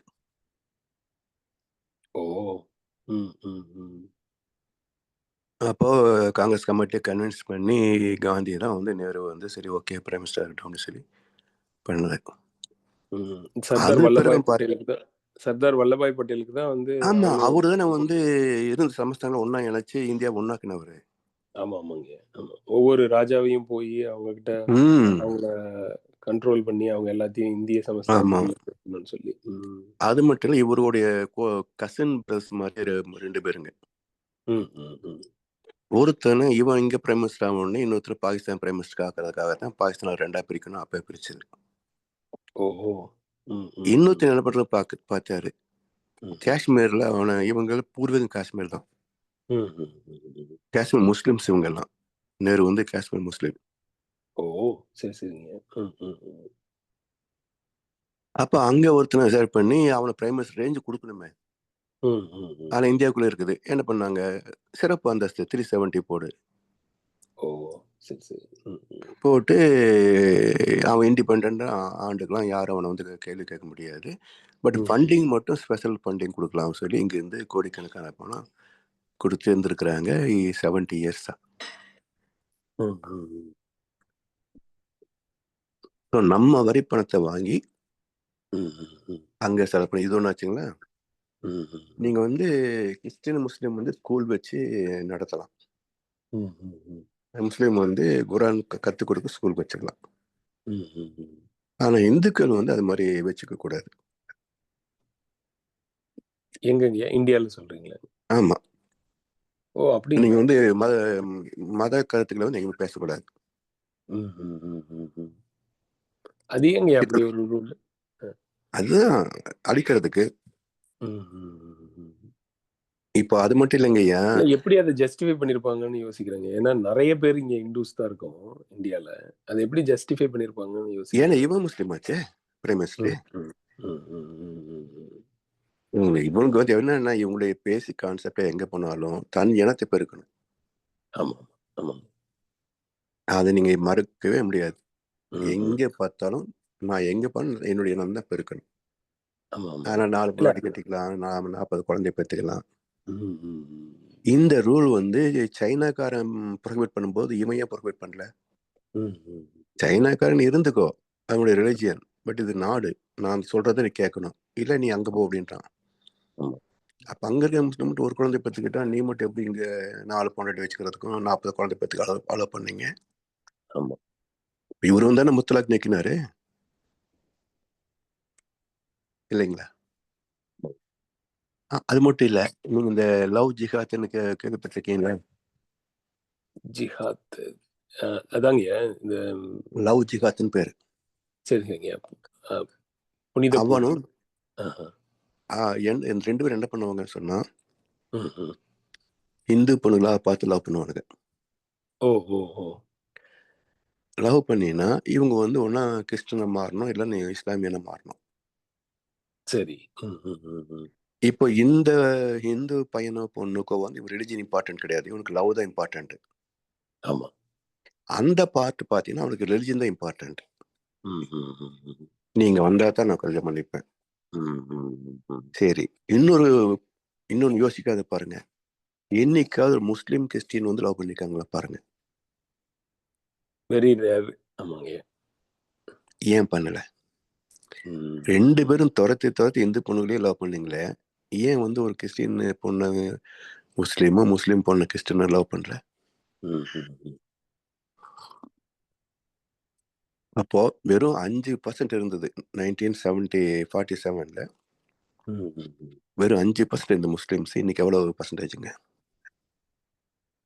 கூட தான் இருக்கும் கட்டாயமா. சொல்ல மாட்டேன்றானுங்க. சென்ட்ரல் கவர்மெண்ட்டும் எடுக்கல, இவனும் எடுக்கிறது இல்லை. காரணம் என்ன பார்த்தீங்கன்னா, மைனாரிட்டின்னு சொல்லி சலுகைக்குள்ளா இருக்கணும், மெஜாரிட்டின்னு சொல்லி இவன் வந்து கத்தாவா இருக்கணும். கணக்கு பார்த்தீங்கன்னா 35% வந்து அங்க இருக்கிறாங்க. ஆமா. கிறிஸ்டியன்ஸ் 30% இருக்கிறாங்க. ஹிந்து மைனாரிட்டி. ஆமா. ஆமா. இல்ல மோரோவர் வந்து அத வந்து கணக்கெடுத்து சொல்லிட்டா அவங்களோட கட்சியினுடைய அடிப்படை கொள்கைக்கே பெரிய தலைவலி. பிஜேபியும் அடக்கிதான் வாசிக்க முடியும். ஆமா ஆமா. அவன் இந்துக்கள் சொல்லி மாத்த முடியாது. இவனுகளும் வந்து மைனாரிட்டின்னு சொல்லி தான் ஓட்டு மெஜாரிட்டி வாங்க முடியும். அது மட்டும் இல்ல, இவன் வந்து டெம்பிள்ஸ் வந்து ஹிந்து என்னது இந்து அறநிலைத்துறை, ஆமாங்கய்யா. ஆமா. அதுக்கு கீழே வந்து உண்டியல் காசுல இவன் எடுத்துக்குவான். ஆனா ஃபாரின்ல இருந்து வரக்கூடிய ஃபண்ட்ஸ் வந்து சர்ச்சுக்கோ மாஸ்க்கு வருதுன்னா அது இவன் தொட மாட்டான். ஹஜ் போறதுக்கும் ஜெருசலம் போறதுக்கும் காசு கொடுப்பான். இந்தியால இவனுக்கு வந்து ஆமா கவர்மெண்ட் கொடுக்கறது காசு. ஆனா நீங்க ரிஷிகேஷ்க்கு போனீங்கன்னா உங்களுக்கு காசு கிடையாது. அது மட்டும் இல்ல, நீங்க வந்து மிலிட்டரியில எத்தனை பேர் முஸ்லீம் இருக்காங்க? கம்மியா மிலிட்டரியில இல்ல. அப்ப நாம உயிரை போட்டு இவனை காப்பாத்திட்டு இருக்கிறோம். இவன் பெத்து போடுறதுல நாம சாப்பாடு போட்டுக்கிட்டு இருக்கிறோம். எங்கேயாவது வந்து ஹைலி குவாலிஃபைட் பீப்புள் வந்து ஒரு டாக்டர் ஒரு சயின்டிஸ்ட் வந்து முஸ்லீம் இருக்கிறதாக இருக்கா? இல்லைங்க, எல்லாம் லோ கிளாஸா தான் இருப்பாங்க.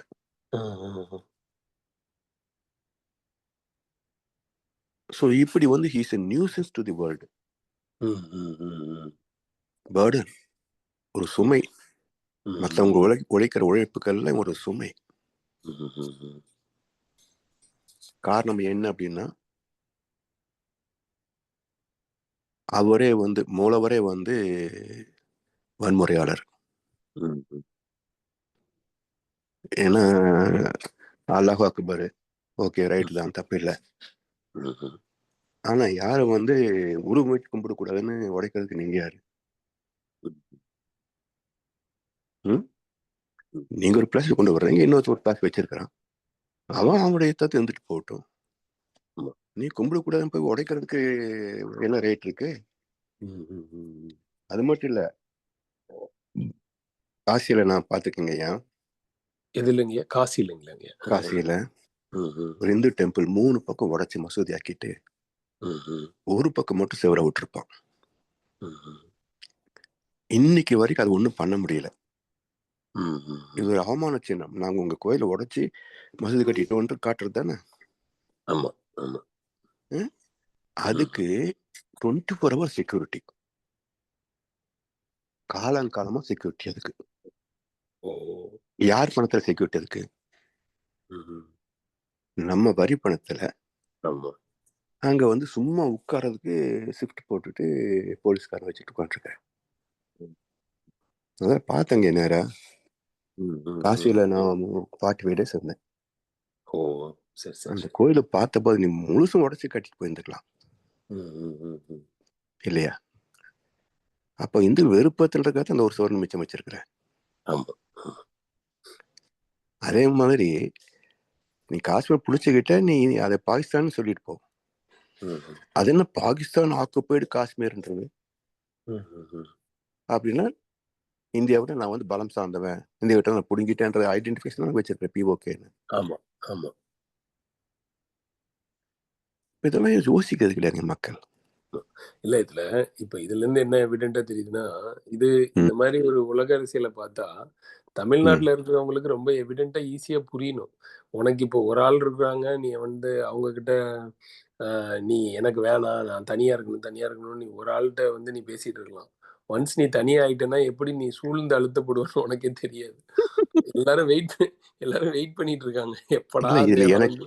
ஐயா எனக்கு என்ன வருத்தம் அப்படின்னா, படித்தவர்கள், பொதறி உள்ளவர்கள், இவங்களே என்ன சொல்றாங்க, பெரியர் வந்தனால நம்ம வந்து கிராஜுவேட் ஆகணும், இல்லைன்னு படிச்சிருக்க மாட்டோம். இப்பவும் பாருங்க, நீங்க பிஜேபி விட்டீங்கன்னா உங்களுக்கு ஸ்கூல்ல மூடிடுவாங்க. நார்த் இந்தியா வந்து இத்தனை லட்சம் ஸ்கூலை மூடிட்டாங்க. நீங்க போய் எண்ணி பார்த்தீங்களா? நீங்க எண்ணி பார்த்தீங்களா? மூடி இருப்பாங்க. எப்படி மூடி இருப்பாங்க? ஸ்கூல்னு சொல்லிட்டு ஃபண்டை வந்து வாங்கி தின்னுட்டு இருப்பான் எவனாவது. நான் நாத்து இருந்த போதுங்க அவன் ஒரு கிராமத்துல அதாவது என்ன சொல்லுவோம், கிராம அபிவிருத்தி திட்டம்னு வச்சுங்களேன். சரிங்க. அது மாதிரி ஏதோ ஒரு 10 ரூம் பூட்டியே இருக்கும் பீகார்ல. நான் வந்து ஏன் இந்த இது என்னது இந்த போர்டு போட்டிருக்கு பூட்டியே கிடக்குது அப்படின்னு கேட்டேன். அதெல்லாம் தெரியல, யாரோ சில பேர் இன்னைக்கு ஒரு நாளைக்கு கார்ல வருவாங்க, கொஞ்சம் பேசுவாங்க, போயிடுவாங்க அப்படின்றாங்க. அப்புறம் புரிஞ்சுக்கிட்டேன், ஓ இது வந்து பிளாக் டெவலப்மெண்ட் ஆஃபீஸு, வர்ற பணத்தை பங்கு போறதுக்கு வந்து ஒரு நாளைக்கு தந்து பங்கு போட்டு போயிடறானுங்க அப்படின்னு புரிஞ்சுக்கிட்டேன். அப்ப ஒண்ணுமே செய்யாம அந்த மக்களுக்கு இப்படி ஒண்ணு இருக்கு, இது நமக்காகத்தானே தெரியாம அந்த பணத்தை திருடி பங்கு போடுறதுக்குன்னே ஒருத்து வச்சிருக்கிறாங்க. இது மாதிரி ஸ்கூல் வச்சிருப்பாங்க இல்லையா, இது மாதிரி ட்ரஸ்ட் வச்சிருப்பாங்கல்ல. கிட்டத்தட்ட 3 லட்சம் ட்ரஸ்ட் க்ளோஸ் இல்லைங்க ஆஃப்டர் 2010ல. இந்த ட்ரஸ்ட்ல என்ன பாத்தீங்கன்னா, இன்கம் டேக்ஸ் ஏமாத்துறதுக்காக ஏற்படுத்தப்பட்ட போலியான ட்ரஸ்ட். இந்த போலியான ட்ரஸ்ட் இருக்குன்றதுக்கு எனக்கு எப்படி தெரியும் அப்படின்னா, ஒரு நார்த் இந்தியன் அக்கௌண்ட் ஹோல்டர் எங்க பேங்க்ல கோயம்புத்தூர்ல. சரிங்க. அவன் வந்து இந்த மாதிரி இது வரும்போது, சார் நீங்க 10,000 டொனேஷன் கொடுங்க சார், நான் உனக்கு 20,000 30,000 சர்டிஃபிகேட் டொனேஷன் ரசீது தரேன், 80G வாங்கி தரேன், நீங்க வந்து டேக்ஸ் ரிலீஃப் வாங்கிக்கிங்க சார் அப்படின்னு நம்ம 10,000 கேஷ் கொடுத்தா 30,000 ரசீது கொடுப்பான் 80Gல. ஸோ அது என்னன்னா ட்ரஸ்ட் உடைய சர்டிஃபிகேட், இது ரசீது. அந்த ட்ரஸ்டே கிடையாது. அப்படி ஒருத்தன் 10 ட்ரஸ்ட் வச்சிருக்கான்.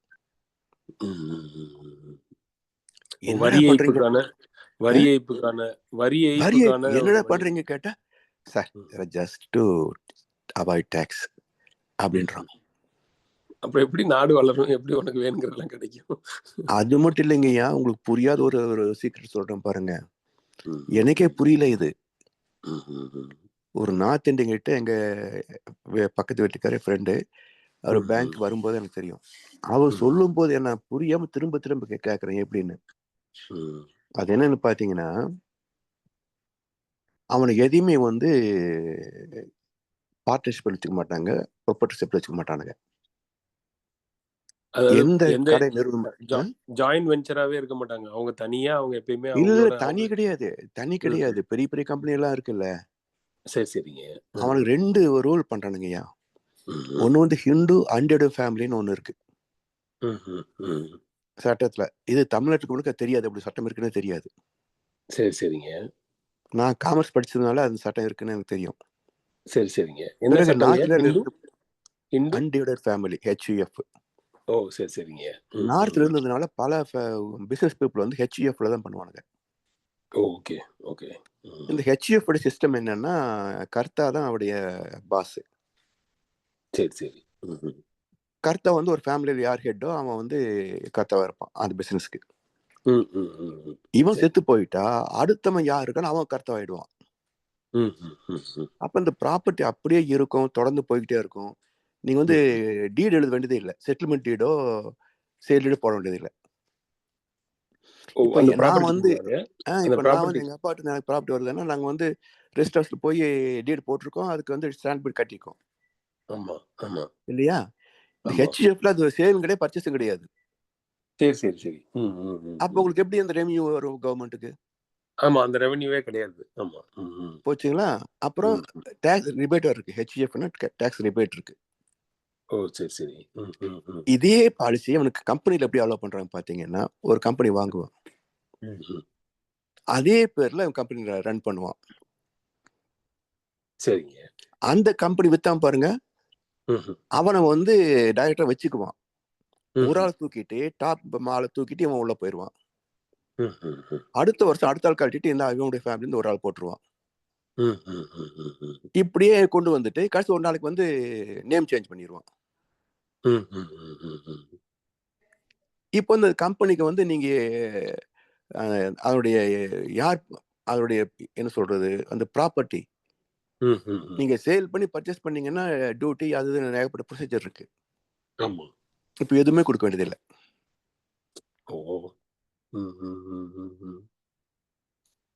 அதே போல நம்ம ஏமாத்த இன்னொரு இது என்னன்னா, இந்த ஸ்கூலு காலேஜ் பண்ணுங்க கையில எடுத்ததுக்கு அப்புறம், அதாவது இந்த ஜெயலலிதா பீரியட்ல தானே எல்லாம் காலேஜ் எல்லாம் கட்ட ஆரம்பிச்சானுங்க. அவன் மதுரை எல்லாம் ஒரு college, school, hospital, sugar industry, steel industry, cement industry, இது பூரா மந்திரி கையில தான் இருக்குது. தமிழ்நாட்டில் வந்து பூரா மந்திரி கையில தான் இருக்குது. இப்போ என்ன பண்றாங்க பார்த்தீங்கன்னா, கேப்டேஷன் வாங்குறான். எங்க காலேஜில் வந்தீங்கன்னா உங்களுக்கு வந்து 100% பிளேஸ்மெண்ட். சரிங்க.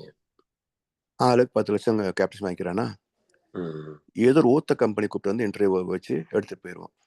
ஆமா. இவன் வந்து 5 லட்சம் அவனுக்கு கொடுத்துருவான். அவன்கிட்ட வேலை வாங்கிக்கோ. அப்புறம் வந்து அன்ஃபிட்னு சொல்லி கழிச்சிரு. ஆமா. மறுபடியும் இங்க வந்து கேட்க முடியாதுல்ல, யூ ஆர் அன்ஃபிட். ஆமா. இப்படி ஒரு பிசினஸ்ல ஓடிட்டு இருக்கிறது நமக்கு ரொம்ப நாளா தெரியலைங்க ஐயா. இப்படி எல்லாம் மக்களை ஏமாத்திட்டு இருக்கிறத பத்தி எவனாவது பேசுறானா? எந்த மீடியாவாவது இப்படியா செஞ்சுட்டு இருக்கிறாங்க, இப்படி ஒரு ஆட்சி நமக்கு தேவையா அப்படின்றத எவனாவது பேசுறானா? சரி, அவனை விடுங்க.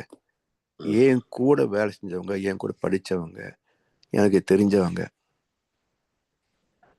பிஜேபி விட்டா நம்ம தீர்ந்தவங்கய்யா. இவன் தான் நமக்கு ரச்சகன். ஆனா எவ்வளவு ஊழல் பண்ணினாலும் இவனை தான் நம்ம வச்சுக்கணும் அப்படின்னு சொல்றான்.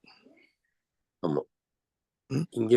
இங்க கூட இங்க நாங்க நண்பர்கள்லாம் வாக்கிங் போகும்போது ஒருத்தர் டிஎம்கேவோட சப்போர்ட்டர் அவர் என்ன சொல்லுவாருன்னா, நீ டிஎம்கே விட்டுட்டா, அதாவது ஏன்னா டிஎம்கேவோட பெரிய பிளஸ்ஸே என்னன்னா தமிழ்நாட்டுல பிஜேபி வெறுப்பு அரசியல் தான் அவங்களோட பேஸ். ஆமா, அது அது அதை அடிப்படையா வச்சுட்டு இவங்க என்ன சொல்றாங்கன்னா, சரி டிஎம்கே வேணான்னு சொல்றேன், டிஎம்கேவுக்கு மாறுதலா இப்ப என்ன ஒரு கட்சி இருக்கு, ஏடிஎம்கே, அது கட்சியா என்னன்னே தெரியல அப்படின்றாங்க. அப்ப அவரை விட்டுட்டா பிஜேபி வந்துருவான். அப்ப அவன் வரக்கூடாதுன்னா நம்ம வேற வழியே இல்லை, இவனுக்கு தான் ஓட்டு போட்டாலும் வேற என்ன வழி இருக்கு அப்படின்னு சொல்லியே கேட்கறாங்க ஒருத்தவங்க. அது ஏன் அப்படி ஒரு அதாவது மீடியாவும் வந்து ரொம்ப தவறான முறையில நிறைய விஷயத்த வழிநடத்தி. எல்லா மீடியாவுக்கும் காசு போகுதுங்கய்யா. தமிழ்நாட்டுக்கு எல்லா மீடியாவுக்கும் மாசம் மினிமம் 50,000 இருந்து லட்சக்கணக்கு வரைக்கும் போகுது. ஒரு யூடியூபருக்கு காசு போகுதுங்கய்யா. நீங்க மீடியா விடுங்க, டிவி சேனல் விடுங்க, யூடியூபர் வச்சிருந்தா அவனுக்கு காசு போகுது.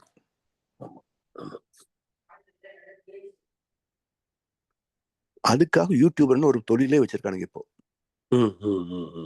அது ஒரு தொழில் இருக்கிறதுலே ரொம்ப ஒரு ஒரு ரொம்ப ஒரு மோசமான வேலைங்க அந்த யூடியூபர்ன்றவருக்கு. ஒரு ஒரு வேல்யூ ப்ரொடக்டிவிட்டி கிடையாது. ஆமா ஆமா. என்ன நீ திங்கிற சோத்துக்கு என்ன பண்ற சொல்லு. கரெக்ட். ஆமா. இவனுங்கெல்லாம் இருந்தா என்ன செத்தா என்னங்க ஐயா? ஆமா, அதுவும் வந்து இப்ப இளைய சமுதாயம் தாங்க அதுல ரொம்ப அதீத ஈடுபாடுல இருக்கு. ஏன்னா இளைய சமுதாயத்துக்கு நாட்டுப்பற்று, கடமை உணர்ச்சி, பொருளாதாரம் எதுவுமே தெரியாதுங்க ஐயா. கரெக்ட். நான் வந்து 90s சொல்றேங்க. பொள்ளாச்சியில ஒரு ஸ்டூடெண்ட்ஸ்க்கான சம்மர் கேம்ப் ப்ரோக்ராம். நான் வந்து கிளாஸ் எடுக்க போறேன். அந்த பசங்க கிட்ட who is prime minister of இந்தியான்னு கேட்டேன். அவன் அப்துல் கலாம்ன்றான், வேற ஏதோ பேர் சொல்றான், சைலண்டா இருக்கிறான்.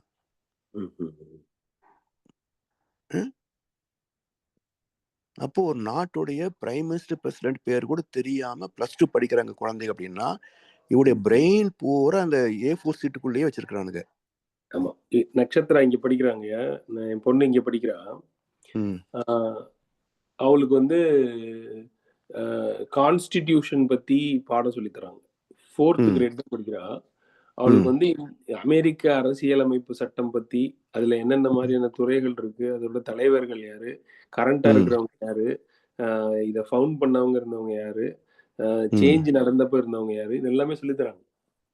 ஸோ அந்த பசங்க வந்து சின்ன பிள்ளையில இருந்தே ஒரு பொலிட்டிக்கல் அண்டர்ஸ்டாண்டிங்கோடயே வளர்றாங்க.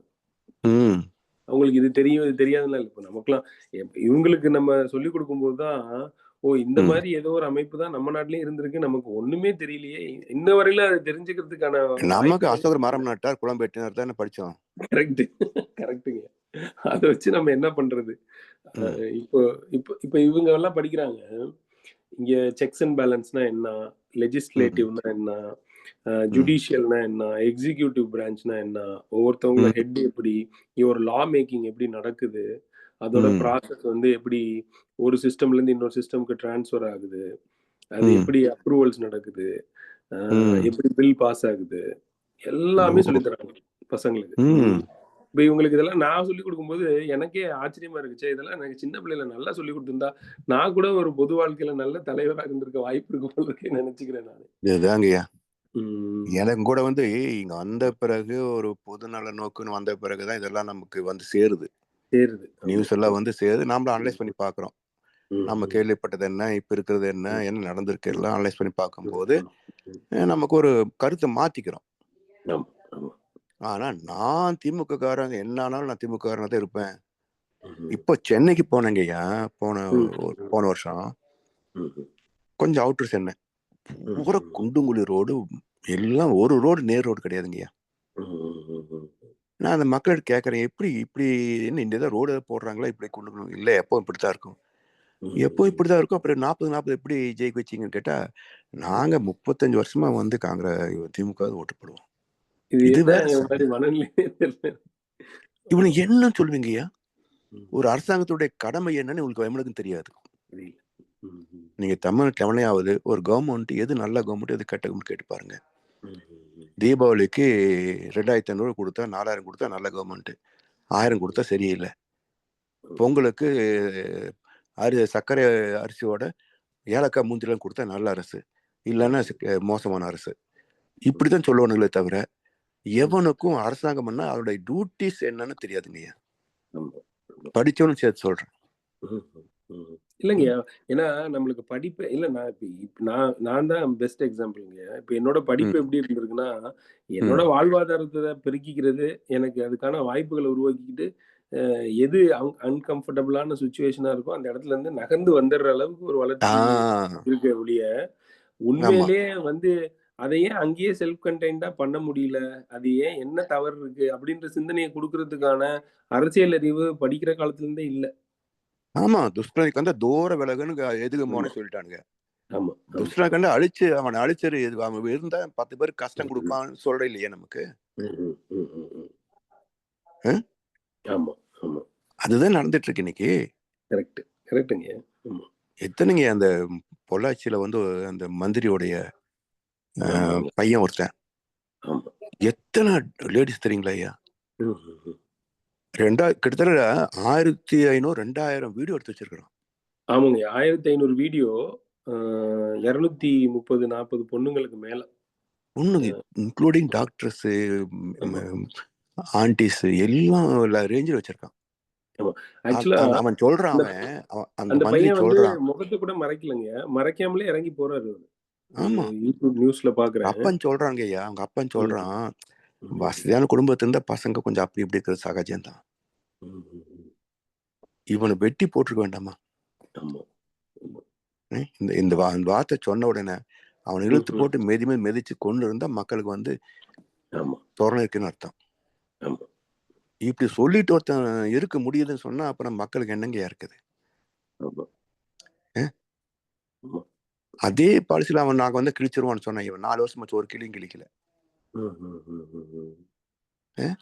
இப்போ 9 பேர்ல மந்திரி பையன் இருக்கானு அதையும் சொல்லல எவனும். 9 பேர் பேங்க் பண்றாங்க, 9 மந்திரி பையன் இருக்கான்னு சொல்ல எவனும் பேசவில்லையே அதை பத்தி. பொள்ளாச்சி வழக்கில் தீர்க்கப்பட்ட ஒரு 5-9 பேர் தான் சொல்றான்னு தவிர இல்ல மந்திரி பையன் இருக்கான்னு எவனும் பேசவே இல்லையே. அப்ப அவன் எஸ்கேப் ஆயிருப்பானா? அதே மாதிரி இப்போ இந்த யார் இந்த சார்ல யாருக்கு ஆள் போகுதுன்னு தெரியலைங்க ஐயா.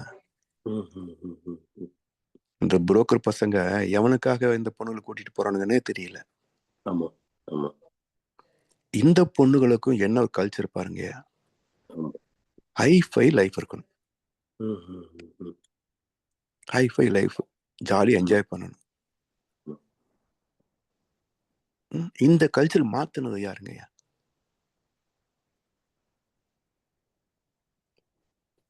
10க்கு 7 பேர் வந்து ஆல்ரெடி எக்ஸ்பீரியன்ஸ்ன்றானுங்கய்யா ம், ம், ம். தமிழ்நாட்டுல.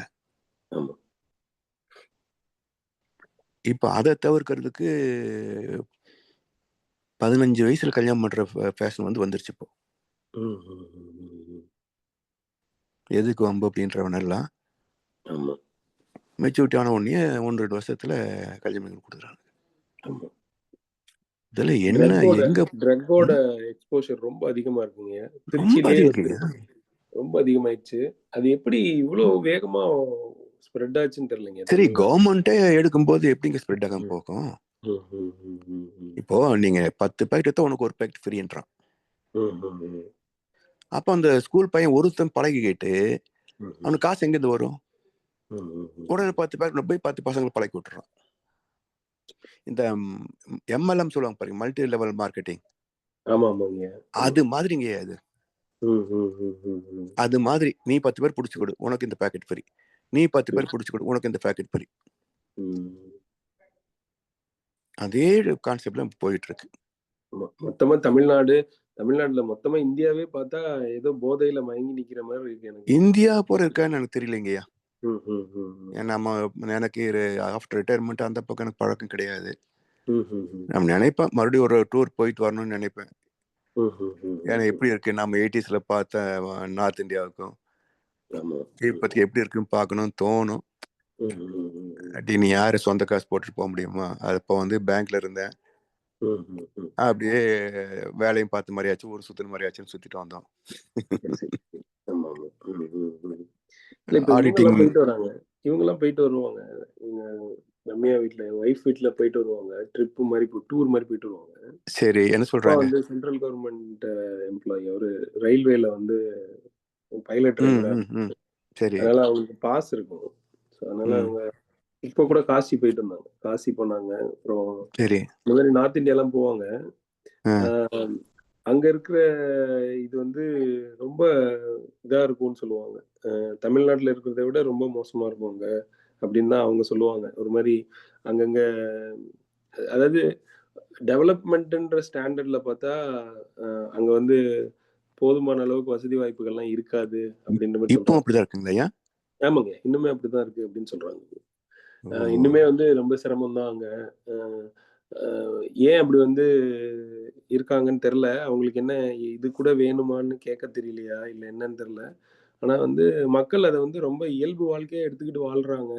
நம்மளால ஆமா. போய் அங்க ட்ரிப்புக்கு ஒரு நாள் 2 ஏன்னா நாள் இருக்க நான் முடியும். இருந்த போதுங்கய்யா, நாங்க போன ம், போது ம், பஸ் எல்லாமே டெஞ்சனா இருக்கும். அப்ப நான் ம், சொல்லுவேன், ம். நம்ம ஊர் பஸ்ல எப்படி இருக்கு, சொகுசா இருக்குது, இங்க பாரு பஸ் ஆமா எல்லாம் இப்படி இருக்கு. ஆமா ஆமா. அந்த என்ஜின் மட்டும் தான் கண்டிஷன் இருக்குமே தவிர சீட்டு பாடி ம், ம். ஆமாங்க. அப்படிதான் இவங்களும் சொல்றாங்க. இன்னும் இத்தனைக்கும் இப்போ அப்படிதான் இருக்கா? இவங்க வந்து இத்தனைக்கும் அந்த மாதிரி பப்ளிக்கான டிரான்ஸ்போர்ட்டேஷன்லாம் எடுக்கல. கார்ல தான் போயிட்டு வந்திருக்காங்க. ஆ, அங்கங்க. அதுவே வந்து அவங்களுக்கு ரொம்ப அசௌகரியமா இருந்திருக்கு. எப்படி அசௌகரியமா இருந்துச்சுன்னா, ஒரு இடத்துக்கு இங்கேருந்து நம்ம போறோம்னா, இ ஒரு பணம் குடுத்தோம்னா நம்மளுக்கு வேணுங்கிற பொருள் கிடைக்கிறது. அதெல்லாம் எப்படி தண்ணி கூட இல்லாம எப்படி இருக்காங்க? தண்ணி வந்து புடிச்சு சுட வச்சு குடுக்குறது ஒரு பிசினஸ். அது ஒரு ம், ப்ராப்பர்ட்டில போய் ஒரு ஹோட்டல்ல தங்கியிருக்கோம்னா தண்ணி கிடைக்கணும் தானே! அப்புறம் ம், இவங்க வேற வழி இல்லாம பெரிய ஹோட்டலா பார்த்து பே பண்ணி போய் ம், தங்குனா தான் நம்ம நம்ம ஊர்ல கிடைக்கிற ஒரு நார்மல் செட்டப் கிடைக்குது அப்படிலாம் சொல்லிட்டு இருந்தாங்க. ம், ஆமா. ஆனா ம், அங்க இன்னும் வந்து அந்த அளவுக்கு வளர்ச்சி இல்ல அப்படின்றது வந்து சொல்றாங்க. இப்போதான் புரியுது எதுக்காக மக்கள் வந்து இங்க படையெடுக்குறாங்க. தமிழ்நாட்டுக்கு ம், படையெடுக்குறாங்க அப்படின்றது புரியுது. அங்க ம், இருக்கிறத விட இங்க அவங்களுக்கு எவ்வளவோ அதாவது ஒரு நாளைக்கு 11 மணி நேரம், 12 மணி நேரம் வேலை செஞ்சா கூட, ஒரு ம், இடத்துல போயி ஒரு ஒரு ரூம்லயே மொத்தமா தங்கி கூட தூங்கி எந்திரிக்கிறதுக்கு ஒரு நல்ல ஃபெசிலிட்டி இருக்கிற மாரி தான், இங்க இருக்கிற செட்டப்போட பார்த்தா தெரியுது அப்படின்னு தான் சொல்றாங்க அவங்க. ம், கரண்ட் நார்த் இந்தியா செட்டப்ல. இல்ல ம், இவங்க போன இடம் அப்படியான்னு தெரியல. ஆனா வந்து அவங்களோட ஃபீட்பேக் அப்படிதான் இருந்துச்சு. ரொம்ப இதாதான் இருக்கு. எப்படி இங்க வாழ்றாங்கன்னு தெரியல. ஒருவேளை நம்மலாம் வந்து ரொம்ப சொகுசா வாழ்ந்துட்டோமா அப்படின்னு தோணுது அப்படின்னாங்க. ஏன்னா 80s பொறுத்த வரைக்குங்கய்யா வந்து நார்த் இந்தியா வந்து திருட்டு பசங்க. அதாவது அங்க 2 வகையை பிரிக்கலாம் மக்களை. ஒன்னு இன்னசென்ட் இடியட்ஸ், இன்னொன்னு இன்டெலிஜென்ட் கிரிமினல்ஸ். இந்த 2 வகையை பிரிக்கலாம். கொஞ்சம் புத்திசாலித்தனம் இருக்கிறவங்கள கிரிமினல் தான் இருப்பான். மக்கள் எல்லாம் அப்பாவிகளா இருப்பானுங்க. அவனுக்கு நம்மளை சுரண்டானது ஒண்ணுமே தெரியாது அவங்களுக்கு. அதாவதுங்க பேங்க்ல வந்து லோன் வாங்குவான். சரிங்க. 10 பேங்க் லோன் வாங்கிக்குவான். எங்கேயும் கட்ட மாட்டான். இந்த அமௌண்ட்டை வச்சு ஒரு பிசினஸ், ஒரு கம்பெனி ஸ்டார்ட் பண்ணி இன்னொரு பேங்க்ல கடன் வாங்குவான். ஆனா மேல வந்துருவான். இந்த 10 பேருக்கு நாம தான். ஸோ பேங்க் வந்து உங்களுக்கு ப்ராஃபிட் வர்றதே சவுத் இந்தியன்னால தான். நார்த் இந்தியா ஃபுல்லா வந்து லாஸில் தான் ஓடும். இது மாதிரி நான் 80ஸ்ல இருந்த போது பார்த்துருக்கிறேன். ஒழுங்கா வேலை செய்ய மாட்டானுங்க, ஓவர் டைம் போட்டுக்குவானுங்க, ஆக்டிங் கொடுப்பானுங்க. ஐயா இருக்கிறது 4 பேர், அதில் 2 பேர் ஆக்டிங்கா, என்னடா பண்றீங்க அப்படிமே. ஜோனஸ் போனா ஒருத்தாங்க சவுத் இந்தியன் இருப்பான். என்னது எப்படி ஒரு டிபார்ட்மெண்ட் ஒருத்தனை தமிழ் ஆளு சவுத் இந்தியன் வச்சிருக்கீங்க, வேலை செய்ய ஆல்பம் இல்லைன்றான். ஏன்டா உனக்கு இவ்வளவு குழுப்பா, வேலை செய்யறதுக்கு சவுத் இந்தியன் கிடைச்சா சுத்தத்துக்கு நீயா? பேங்க்ல நல்ல மாட்டேங்க. நான் வந்து ஒரு கிட்டத்தட்ட அது கூட ஒரு ரீசன். அதாவது எப்படின்னா, ஏதோ ஒரு இடத்துல பொறுக்க முடியாம மைக்ரேட் ஆகி நிறைய பேர் இங்க வந்தது காரணம் கூட அதாங்க. அது ஏன்னா பீகார் அங்கெல்லாம் பாத்தீங்கன்னா நாங்க டிராவல் பண்ணிட்டு இருக்கும்போது போர்ட்டர்ஸ், இந்த ரிக்ஷாக்காரங்க நம்மால் தூக்க மாட்டானுங்க ஐயா. தலையில 2 பெட்டி, சோல்டர் 2 ஹேண்ட் பேக், சோல்டர் அவ்வளவு 10 கிலோ வெயிட் இருக்குங்க. அந்த பேக் சோல்டர் மாட்டி 2 பேக் மாட்டிக்கிட்டு தலையில 2 பெட்டி வச்சுக்கிட்டு கிட்டத்தட்ட 100 கிலோ தூக்கிட்டு நடப்பானுங்க ஐயா. இங்கிருந்து நான் மாடி படி ஏறி இறங்கி கொண்டு வந்து விட்டா 2 ரூபா கொடுப்பான். எனக்கு வந்து எங்க மேல ஒரு இன்ஸ்பெக்டர்ஸ் எல்லாம் சில பேர் நார்த் இந்தியன்ஸ் இருப்பானுங்க. அவன் கொடுப்பான். நான் கேட்பேன், ஏன் நீ பில்லுல வந்து 25 ரூபா கொடுத்த மாதிரி போடுறீங்க, எனக்கு 2 ரூபா கொடுத்துட்டு 25 ரூபா போடுறீங்க அப்படின்னாக்கா, இங்கெல்லாம் அப்படித்தான் 2 ரூபா கொடுக்கணும் அப்படின்பா. அப்ப நீ எதுக்கு 25 ரூபா போடுற டிஏ பில்லுல? சரி, இது மாதிரி வந்து அது எப்படி வந்து மனசு அலோவ் பண்ணுங்க அந்த மாதிரி வாங்குனது. கல்ச்சர் அப்படி பாய் போச்சுங்க. அங்க வந்து இது தப்புன்னே தெரியாது அவங்களுக்கு. அவங்களுக்கு தப்புன்னு தெரியாது. இல்ல அதுதானே நம்ம டெய்லி சாப்பிடுவோம் அப்படின்ற மாதிரி எனக்கு ஒரு ஃபீல். அதாவது நீங்க பாருங்கய்யா, கல்கட்டால வந்து கை ரிக்ஷா இருப்பான் பாருங்க, ஒரு குடும்பமே ஏறி உட்காந்துக்குவானுங்க. கிட்டத்தட்ட 5 பேர் எல்லாம் கூட உட்காருவானுங்க. இந்த பக்கம் அந்த பக்கம் சென்டர்ல 3 பேர் நெக்கிக்கிட்டு. அவன் பாவம் 5 பேர் எடுத்துட்டு ஒருத்தன் வந்து முக்கி மதிச்சு ரிக்ஷா ஓட்டுவான். இல்ல கை ரிக்ஷா இருந்தது இழுத்துட்டு ஓடுவான். 1 ரூபா 2 ரூபா 3 ரூபா கொடுப்பாங்க. அவனுடைய லைஃப் பாத்தீங்கன்னா, அந்த ரிக்ஷா கை ரிக்ஷா இருக்கிறாங்க, அவன் லைஃப் பாத்தீங்கன்னா, நான் தங்கியிருந்த ஒரு அபார்ட்மெண்ட்ஸ்க்கு அந்த பெரிய கிரவுண்டு மையத்துல அவங்கதான் வந்து அவனுக்கு விட வாசல அந்த ஓப்பன் கிரவுண்ட்ல தான் தங்குவானுங்க. காலையில் நான் வந்து ஷாப்பிங் போகும்போது பார்த்தேன், மார்க்கெட் போகும்போது பார்த்தேன்னாக்கா அவனுக்குலாம் ரெடி பண்ணி கிளம்பிட்டு இருப்பானுங்க. அவனுக்கு மார்னிங் பிரேக்ஃபாஸ்ட் என்னன்னு பார்த்தீங்கன்னா, பச்சை கடலை மாவு, பச்சை மிளகா, அந்த கடலை மாவு தண்ணியில கரைச்சி இந்த பச்சை மிளகா கடிச்சுக்கிட்டு குடிச்சிருவான். ஒரு நாள் முழுக்க வண்டி எடுப்பான். அப்ப அந்த கடலை மாவுக்குள்ள எவ்வளவு எனர்ஜி இருக்கு பாருங்க. இதுதான் அவருடைய லைஃப்ங்க. வெறும் பச்சை கடலை மாவு, ஒரு பச்சை மிளகா, இதுக்காக அவர் வாழ்க்கை அவனுக்கு. இதெல்லாம் பார்த்தா அப்புறம் பாவ கணக்கு எதுல கொண்டு போய் எழுதுறதுங்க? ஸோ அதனால தான் சொல்றானுங்க. இப்போ நீங்க சொன்ன மாதிரி எல்லாம் கம்பேர் பண்ணி பார்த்தாலும் இது அசிங்கம் தான், சாக்கடை தான். ஆனா இது அதை விட பெரிய நல்ல சாக்கடைன்றான். இல்லைங்க, நான் அப்படி எப்படி ஒரு சொல்றேன்னா, ஆமா, நான் எப்படி ஃபீல் பண்றேன்னாங்க, இப்ப தமிழ்நாட்டுல இந்த மாதிரி ஒரு எஜுகேஷன் சிஸ்டம்லாம் வளர்ந்து வரும்போது, எங்கள மாதிரி ஆட்கள் இங்க அமெரிக்கால வந்து மைக்ரேட் ஆனதுக்கு அது கூட ஒரு காரணம்ன்றேன். ஆமா. ஒரு விதத்துல வளர்ச்சி ஏற்பட்டுக்கிட்டே இருக்கு. அத வந்து அந்த வளர்ச்சிக்கு ஈடு கொடுக்க முடியல. அந்த ஸ்பெசிபிக் ஸ்டேட் வந்து ஜெனரேட் பண்ற ரிசோர்சஸ்க்கு அவங்களோட பொலிட்டிக்கல் ஸ்டாண்டையும் சரி பண்ணிக்க முடியல, ஊழல சரி பண்ண முடியல, வாய்ப்புகளை உருவாக்க முடியல. அப்போ ஆப்வியஸா அங்க உருவாக்குற வாய்ப்புகள் எங்கெங்க வரும்? எங்க வாய்ப்பு இருக்கோ அங்க நேர்தானே நகர்ந்து போகும். ஆமா. சோ அந்த மாதிரி தான் இப்ப இந்த எங்கள மாதிரி ஆட்கள் இங்க மைக்ரேட் ஆகி வந்ததுக்கு கூட காரணமா இருக்கு அப்படின்னு தோணுது எனக்கு. வேற ஒரு காரணம் கிடையாதுங்க. போன தடவை அருணகிரி சொன்னார் பாருங்க, எதுக்கும் இங்க பிரச்சனை கிடையாது. நம்ம ஊர்ல காலை பால்காரன் வந்தானா வரலையா, போய் மறுபடியும் இப்போ வாங்கிட்டு அங்க போன கியூல நில்லு. இங்க ஒன்றும் பிரச்சனை கிடையாது. காலை எழுந்துச்சுமா, ரெடி பண்ணிட்டுமா, நம்ம ஆஃபீஸ் போகணுமா, வேலை பார்த்துமா. ஸோ இந்த பேசிக் எல்லாமே ரோடு ஆகட்டும், கரண்ட் ஆகட்டும், தண்ணி ஆகட்டும், எதுக்குமே நம்ம வந்து போராட வேண்டாம். அங்கே ஒவ்வொன்றுக்கும் போராட்டம். காலை பால் கஞ்சா போய் வரிசையில் நிற்கணும், காய்கறி வேணும்னா போய் மார்க்கெட்டில் போய் அலையணும். ஒவ்வொருத்தர் ஒரு ராய் சொல்லுவான், எவங்கிட்ட பார்கெயின் பண்ணுறது, என்ன பண்ணுறது, எவங்கிட்ட பேசினா எவன் எப்படி ஏமாத்துவான்னு தெரியாது. எப்பவும் ஒரு அவேர்னஸ்லேயே இருக்கணும். அப்போ என்ன ஆகுது, நம்ம எனர்ஜி போகிற இதுலேயே வேஸ்டப்படும்.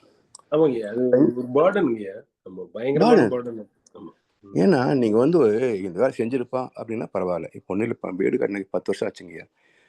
பக்கத்துக்கு ஃபோட்டோ எடுத்து அனுப்புகிறாங்க, சன்செட்ல இருந்தெல்லாம் கீழே விழுந்து கிடக்கு. ஒன்லி 10 வருஷம். இதே வந்து நம்ம அக்கம் பக்கம் உள்ளவங்களை அவங்க கட்டின கான்ட்ராக்ட் நம்ம அறிமுகப்படுத்த மாட்டேன்றாங்க. அந்த வீடு நல்லா தான் இருக்குது. இது நம்மள ஃப்ரெண்ட்ஸு தான். எப்படிங்க? ஸோ இப்படி இருந்தா ஸோ அடுத்தவங்க வந்து இறங்கினா பரவாயில்ல அப்படின்னு தான் நினைக்கிறாங்களே தவிர,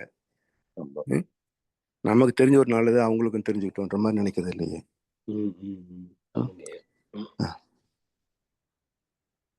அது மட்டும் இல்லை, நான் இப்போ வந்து இவனுக்கு நல்ல ஒரு மனிதாமானத்தோட வந்து நம்ம ஒரு சூப் போட்டு கொடுக்கறது, எக்ஸ்ட்ரா காசு தருதுன்னு வச்சுட்டா அவன் நம்ம இழிச்சுவாய் நினைச்சுக்கிறான். இப்போ இந்த பில்டிங் கட்டும் போது அருணகிரி ஐயா சொன்னதுதான் எனக்கு ஞாபகம் வருது. ஆக்சுவலா நன்றின்னு சொன்ன உடனே என்னங்கய்யா அமெரிக்கால இருந்து வரீங்களா? அதே மாதிரி தாங்கய்யா. இப்போ இந்த பில்டிங் கட்டும் போது தக்காளி ரொம்ப சீப்பா இருந்ததுங்கய்யா. இவ்வளவு இதா இருக்கான்னு சொல்லி வீட்டுல நாங்க சூப் போட்டு கொடுத்தோம் அந்த சித்தாளுகளுக்கெல்லாம். எல்லாம் டிஃபன் பாக்ஸ்ல வாங்கிக்கிட்டு வீட்டுக்கு எடுத்துட்டு போனாங்க. ஆனா அந்த வேலையை வந்து சிமெண்ட்டுக்கு 4 புற போட்டு வைக்காதீங்களா, அப்பப்போ கலந்து போடுங்கன்னு சொன்னா கேட்கல. ஐயோ, வீடு கட்டுறதுன்னு இருக்கு பாருங்க, நம்ம வாழ்க்கையில நம்ம வேலை செஞ்சதை விட இந்த வீடு கட்டுறதுக்காக ஒரு 2-3 வருஷம் வீட்டுல இருக்கிற பெரியவங்க கஷ்டப்படுவாங்க. அது என்னன்னா அவங்களோட உழைப்பு, அவங்களோட உடலோட இது திறம், அப்புறம் வந்து அவங்களோட மன நிலைப்பாடு எல்லாத்தையுமே ரொம்ப ஷேக் ஆக வச்சிருவாங்க. அது ஐயா, நீங்க ஒரு வீடு கட்டி முடிக்கிறதுக்குள்ள நொந்து நூலாயிரும். ஆமா. அதனால இப்ப ஜென்ரலா வந்து அப்பா அம்மா எல்லாம் அங்க இருக்காங்க, அவங்கதான் இப்ப வீடு கட்டிட்டு இருக்காங்கன்னு சொன்னா நான் சொல்லுவேன் ஆக்சுவலா. ஏன்னா எங்களோட வீட்டை கட்டின அனுபவம் இருக்கு எனக்கு. ஒரு 7 வருஷத்துக்கு முன்னாடி சின்ன இடம், அது 410 ஸ்கொயர் ஃபீட் தான். அதுல 2 ஃப்ளோர் கட்டியிருக்காங்க. அதை கட்டுறதுக்குள்ள அவங்க பட்ட பாடு, அந்த அந்த சிவில் இன்ஜினியரா வர்றவங்க, அவங்க ஆள் கூட்டிட்டு வர்றவங்க, அவங்க சொல்ற தவணை, அப்புறம் வந்து ஒவ்வொரு நேரமும் வந்து மண்ணு வேலை அதிகமாயிருச்சு, கல் வேலை அதிகமாயிருச்சுன்னு சொல்லி அதுக்கு எக்ஸ்ட்ரா ஒரு பில்லு போடுறது. அப்பப்பா ரொம்ப பாடப்பட்டுட்டாங்க ஆக்சுவலா வீட்டுல. அதான் சொல்லுவாரு, எங்க அப்பாவும் சொல்லுவாரு இருந்தப்போ, வயசான காலத்துல பெத்தவங்களுக்கு இந்த வீடு கட்டுற வேலையை மட்டும் கொடுக்காதீங்க. நிச்சயமா. ஆமா, ஏன்னா வந்து இந்த வீடு கட்டுறதுக்கெல்லாம் உங்களை மாதிரி வயசுல இருக்கிறவங்க தான் வந்து தகுதியான ஆட்கள். எங்களை மாதிரி ஆட்களுக்கு கொடுத்தீங்கன்னா எங்க உடலும் மனசும் ரொம்ப வீக் ஆயிருது. ஆள் வந்து தளர்ந்து போயிடுறோம் ரொம்ப. இல்லைங்க, மென்டலி டிப்ரெஸ் ஆயிடுறோம். ஆமா ஹைலி ஒன்றும் டிப்ரெஸ்டு இல்லைங்க, நான் வந்து 2 தடவை கட்டிக்கங்க, ஒரே வீட்டை 2 தடவை கட்டிக்கேன். ஓ சரி சரி 88ல பேங்க்ல லோன் போட்டு வாங்கி கட்டினேன். 1.6 lakhsக்கு கிரகப்பிரசம், சிக்கனமான கிரகப்பிரச செலவோட முடிஞ்சு போச்சு. 1.6 lakhsங்கய்யா. சரி இடத்த சரி வாங்கி வீட்டை கட்டி ம், எல்லாம் முடிச்சாச்சு. ம். அதே இடத்துல இப்போ வந்து டெமாலிஷ் பண்ணிட்டு, ஏன்னா அந்த பில்டிங் வந்து எல்லாம் டேமேஜ் ஆமா ஆயிடுச்சு 25 வருஷத்துல. ம். மொத்தம் டெமாலிஷ் பண்ணிட்டு கட்டின 32 லட்சம் ஆச்சுங்க, சரி சரி வெறும் பில்டிங்குக்கு, பில்டிங் மட்டும் ம், ம், வெறும் பில்டிங் மட்டும். ம், அப்போ வந்து 16 ரூபா கூலி கொடுத்தேன். ம், ம், ம், கடப்பாராளுக்கு 18 ரூபா, சித்தாளுக்கு 16, மேசனுக்கு வந்து 25 30 கொடுத்தங்கய்யா. ம், ம், ம், ம், இன்னைக்கு ஒரு லேபருக்கு வந்து 800 ரூபா, ம், மேசன் வந்து 1200 ரூபாய். ம், ம், ம். ஆனா வாங்கிக்கிட்டு 9 மணிக்கு ஷார்ப்பா வர்றானுங்கய்யா. ம், ம், ம், வந்தோடனே ட்ரெஸ் சேஞ்சிங் போயிடுறான். ம், ம், ஏன்னா பைக்ல வர்றாருல்ல. ம், ம், ம், சித்தாளுக்கு கால் டாக்ஸி வந்து இறங்குறாங்கய்யா. ம், ம், ம், ம், ம். எனக்கு பாதில் ஜீர்ணிக்க முடியல. ம், ம், ம், ம், போய் ட்ரெஸ் சேஞ்ச் போயிட்டு 1/2 மணி நேரம் கழிச்சு 9க்கு வராங்கய்யா. ம், ம், ம், அப்புறம் கண்டு எடுத்து அப்படி எப்படி இப்படின்றான். மணி 10 11 ஆயிடுச்சு. டீ பிரேக்குங்க 1/2 மணி நேரம். ம், ம், ம், ம். அப்புறம் லஞ்ச் பிரேக் போயிட்டு 2:30 மணிக்கு வராங்க. 1 மணிக்கு போயிட்டு 2:30க்கு வரான். ம், ம், ம், ம். 5 மணிக்கு கை கழுவி பேண்ட் மாற்ற போயிடுறான். ம், ம், ம், ம். இவனை வச்சுட்டு 1200 ரூபாய்க்கு என்ன வேலை நடக்குது பாருங்கய்யா. ஆமா ஆமா நான் 16 ரூபாய்க்கு கொடுத்தப்போ 9 மணிக்கு முன்னாடி வந்து வேலையெல்லாம் ரெடி பண்ணிட்டு இருப்பாங்க. ம், ம், ம். 6 மணி வரைக்கும் வேலை செய்வாங்க. Lunch time 1 hour. ம், ம், ம். டீ பிரேக்கு எடுப்பாங்க. நான் 10 நிமிஷம் டீ சாப்பிட்டு வேலையை பார்த்துருவான். ஆமா ஆமா. அவனுடைய அவுட்புட் என்ன? 16 ரூபாய்க்கு. ம், ம், ம். 1500 ரூபாய்க்கு என்னுடைய அவுட்புட் என்னங்கய்யா? ஆமா ஆமாங்க. இத்தனைக்கும் நீங்க இப்போ ஆள் வச்சு சித்தாள் கொத்தனாரு மேஸ்திரி வச்சு ஆள் வச்சு வேலை பார்த்தீங்கன்னா இன்னும் கஷ்டங்க. நான் இத்தனைக்கும் ஒரு ஐயோ இன்ஜினியர் கொடுத்து முடியாதுங்கய்யா, ஆமா இன்ஜினியர்கிட்ட கொடுத்தே எங்க முடியாது. அப்பா அம்மாவால முடியல. ஆமா தனியா போய் முடியாதுங்கய்யா. அதனால என் திட்டு பசங்கிட்டு போகன்ற. இவனுக்கு என்ன பண்றானுங்க? ம், ம், இவன் ஒரு நம்மகிட்ட கான்ட்ராக்ட் எடுத்துக்கிட்டு ம், ம். பவுண்டேஷன் வெட்டுறதுக்கு ஒரு கான்ட்ராக்டர், ஆமா கல்லு கட்டுறதுக்கு ஒரு கான்ட்ராக்டர், ஆமா ஆமா கம்பி கட்டுறதுக்கு ஒரு கான்ட்ராக்டர், கரெக்ட். பூச்சலுக்கு ஒரு டைல்ஸ் ஒட்டுறதுக்கு கான்ட்ராக்டர், ஆமா பூச்சிக்கு ஒரு கான்ட்ராக்ட், டைல்ஸுக்கு ஒரு கான்ட்ராக்டர், கான்ட்ராக்ட். ஆமா ஆமா அப்புறம் எலக்ட்ரிக்கல் கான்ட்ராக்டர், பிளம்பிங் கான்ட்ராக்ட், இத்தனை பேர் வச்சுட்டு இவன் வெறும் பாஸ் வேலைங்க இவனுக்கு. ஆமா ஆமாங்க. ஆமா ஆ, அதாங்க இந்த மிடில் மேன் ஒர்க்னு இருக்கு இல்லைங்க, இதுல தாங்க அதீதமான வருமானம். இந்த இப்போ இதுல என்ன சிக்கல் தெரியுங்களா? ஏன் அப்ப நான் கட்டும்போது ஒரு மேஸ்திரி தான். ம், ம், ம், இப்ப என்ன சொல்றான், நாம இவங்கிட்ட பேசணும்னா இவன் ம். கண்டுக்க மாட்டேன்றான். ஏன்னா இவனுக்கு கான்ட்ராக்ட் அவன் கான்ட்ராக்டர். ஆமா இப்ப வீட்டுக்கு நாம சொன்னோம்னா ம், ம். இவன் அது எனக்கு இவன் கான்ட்ராக்ட் சொல்ல முடியாதுல்ல, அவன் சொல்ல மாட்டான். ஆமா ஆமா சரிங்க சார், சரிங்க சார், நல்லா தலையாட்டிட்டு என்ன செய்யணுமோ அதை செஞ்சுட்டு போவான். கரெக்ட். இவன்ட்டு மண்டை அடிக்க முடியாதுங்கய்யா. ஆமாங்க. இல்ல இப்ப ஆக்சுவலா இவன் நம்ம இடி வாங்கிக்கிட்டு வீட்டுல சொல்லுவாங்க, ம், ம். நீங்க சரியா வேலை வாங்கலம்பாங்க. ஆமா இதை ஒரு சேர்த்து வாங்கிக்கணும். ஆமா ஆமா. அதான் அப்பா சொன்னாங்க. என்ன சொன்னாங்கன்னா, அப்பா இருந்தப்ப சொன்னது என்னன்னா, "உனக்கு ஏதாவது இடம் நீ ஏன் வீட்டுக்கு வாங்கிக்க போற அப்படின்னா, தயவு செஞ்சு நீ ஊர்ல வந்து அது இடம் வாங்குவியோ, வீட்ட கட்டுவியோ, எத வேணாலும் நீயே பண்ணிக்கோ.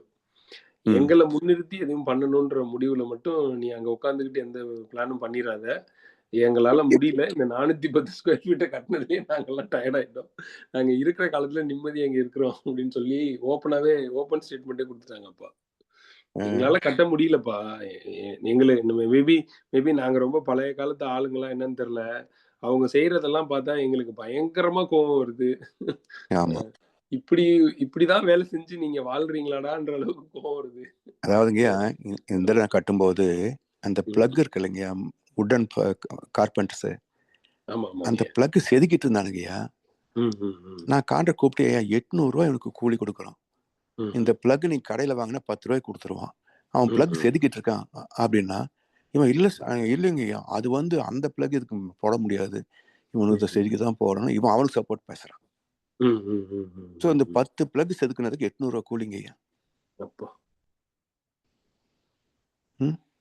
ஆமா. நொந்து இன்னொன்னு நூடுல்ஸ் ஆயிட்டாங்கய்யா. நம்மளுக்கும் நெறைய விஷயம், நெறைய நுவான்சஸ் தெரியாதுங்க. அதனால அவங்க என்ன பண்ணுவாங்கன்னா, நம்மளோட இன்னோசென்ஸ், நம்மளோட இந்த ஆமா இன்னோசென்ஸ், நம்மளோட இந்த அறியாமை வந்து அவங்களுக்கு பணம். ஆக்சுவலா எதையாவது ஒண்ணு ஆமா மாத்தி மாத்தி பேசி என்ன பேசுறாங்க. டெய்லி ஒரு கதை கொண்டு வருவாங்க. எங்க அப்பா சொல்லுவாரு, நீ பெரிய கதாசிரியரா இருப்பான் போல இருக்குடா அப்படின்னு. என்ன என்ன கேட்டாலும் பதில் சொல்றான்டா அப்படின்னு. அது மட்டும் நம்ம ஊர்ல எல்லாத்துக்கும் இருக்குங்க. ஆமா, அதாவது புள்ள விட்டு ஒருத்தன் வந்தாங்க, பையன் வந்தாங்கய்யா. சரி சரிங்க. மிஸ்ஸஸ் வந்து அறிவாளி இல்லைன்னா அறிவாளி எடுத்து கொடுத்தாங்க. சரி. அறிவாளி கொண்டு போய் எங்க வச்சுட்டு வந்துட்டு கொடுத்துட்டேன்றான். ஏய், கொடுத்து எங்க தாண்ட இருக்கணும்னாக்க, நீங்க எங்க வச்சிருப்பீங்க? ஏய், உங்ககிட்ட கொடுத்து அப்புறம் எங்கடா போனா கொடுத்த பார்த்து வாங்கிட உங்க கடமை தானே, நான் கொடுத்துட்டேன்ல. கொடுக்கவே இல்லைங்கய்யா. எவ்வளவு சாமர்த்தியமா திருடுறான் பாருங்க. நான் கொடுத்துட்டேன், நீ பதில் வச்சுக்கணுமில்லன்னு நம்மளை திருப்பி அட்வைஸ் பண்றான் பாருங்க. நான் பார்த்துட்டு, ஏண்டா உன் வயசு என்ன, நீ என்னடா பேசுற, நீ பொடி போய் நீ இப்போ இவ்வளவு கேப்பாத்தனம் பண்ற நீ அப்படின்னா கேப்பாத்தனத்தை கத்து கொடுக்குறாங்க. பெரிய பெத்தவங்க இந்த கேப்பாத்தனத்தை கத்து கொடுக்குறாங்க. ஏன் நாம என்ன சொல்றான், இதெல்லாம் தெரியலன்னு பொழைக்க முடியாது சார்ன்றான். இப்ப இவங்க மத்தியில் நம்ம சிக்கிட்டு என்னங்க பண்றது? அதெல்லாம் சொல்றதுங்க, இந்த சொசைட்டியில நம்ம ஒரு குழந்தைய பெத்துக்கிறத விட பெத்துக்காம இருக்கிறது ரொம்ப நல்லது. அந்த குழந்தை எத்தனை பிரச்சனை சந்திக்க வேண்டியிருக்கும். இது என்ன இந்த இருக்கக்கூடிய இடமா இது? எதுக்கு ஒரு ஜீவனுக்கு ஒரு சான்ஸ் கொடுத்துட்டு அதை போய் அவஸ்தைப்பட வச்சுட்டு நமக்கு கொஞ்சத்துக்கு சந்தோஷமா இருக்கிறதுக்காக ஒன்று பேத்து விட்டுருக்கணுமா? நமக்கும் பிரச்சனை தான். ஏதோ இந்த 2 வயசு வரைக்கும் தான் நம்ம சந்தோஷமா கொஞ்சிக்கிறோம். அதுக்கு பிறகு அதை கொண்டு போய் ஸ்கூல்ல போட்டு தினமும் படிக்க வச்சு பெரிய பாடம். பாருங்க, லீவ் விட்டுட்டானுங்கயா, லீவ் விட்டாச்சுங்க, கம்ப்யூட்டர்ல ஐபேட்லயே கிடக்குறானுங்க. எவ்வளவு நேரம் மிரட்ட முடியுங்கய்யா?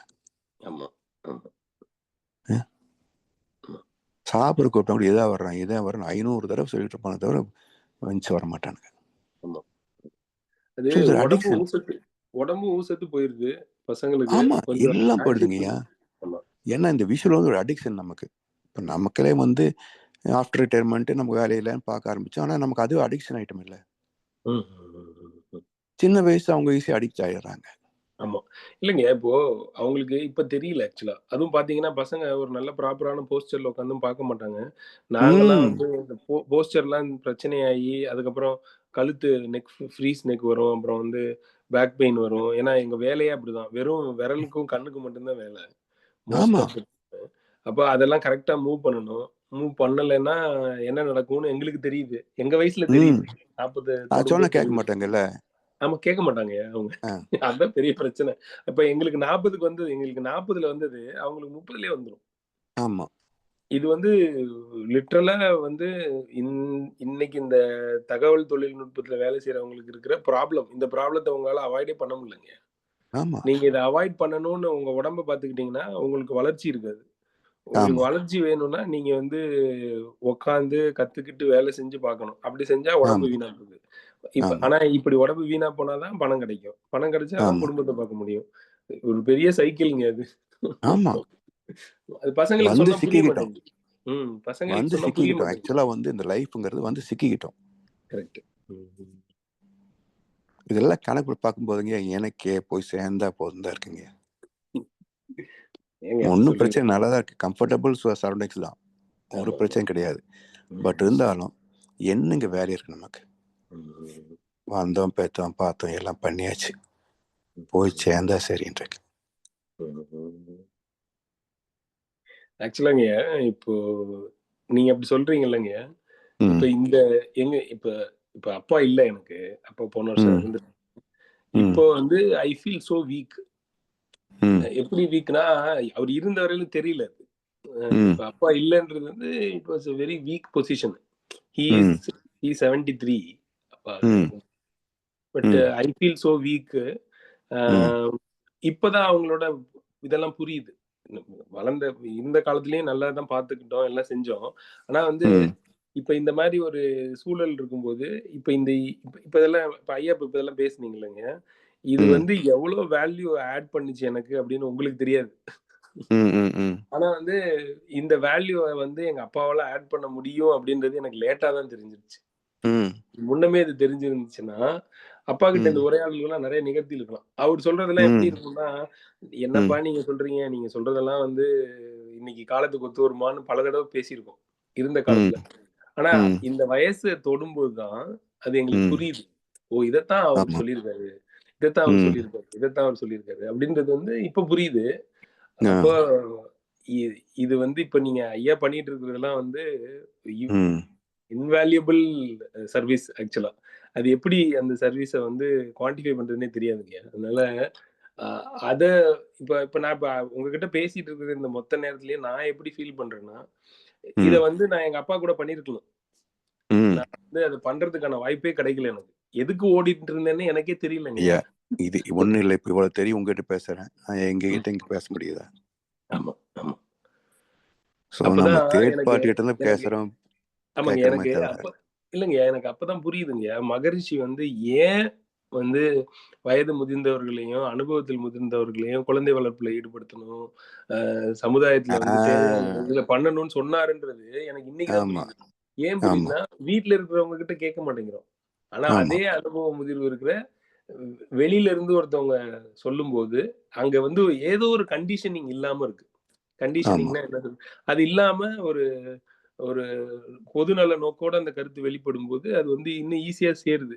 அதை அவர் எவ்வளவு உளவியலா அதை புரிஞ்சு வச்சிருந்தா, இவங்கெல்லாம் வந்து அசட்ஸ், இந்த அசட்ஸ் எல்லாம் ப்ராப்பரா யூட்டிலைஸ் பண்ணா புதுசா வர ஜெனரேஷன்ஸ் வந்து இன்னும் நல்லா ஃபைன் டியூன்டா வருவாங்க அப்படின்றதெல்லாம் எவ்வளவு திங்க் பண்ணிருக்காரு அப்படின்னு பார்க்கும்போது, அட்லீஸ்ட் வந்து வேதாத்திரியம் பயிற்சி பண்றதுல எங்களுக்கு இதெல்லாம் பலன் ஆக்சுவலா. ஆமா ஆமா.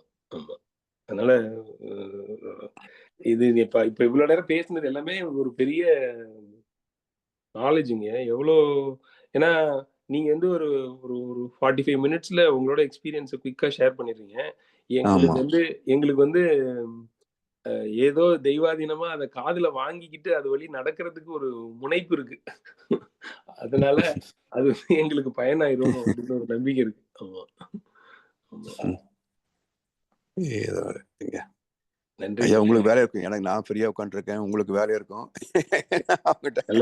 இன்னைக்கு ரொம்ப நேரம் எடுத்துக்கிட்டோம். நல்லதுங்க, நன்றிங்க. ஆமா, வாழ்க வளமுடன். நிறைவு பண்ணிக்கலாங்க. சரிம்மா.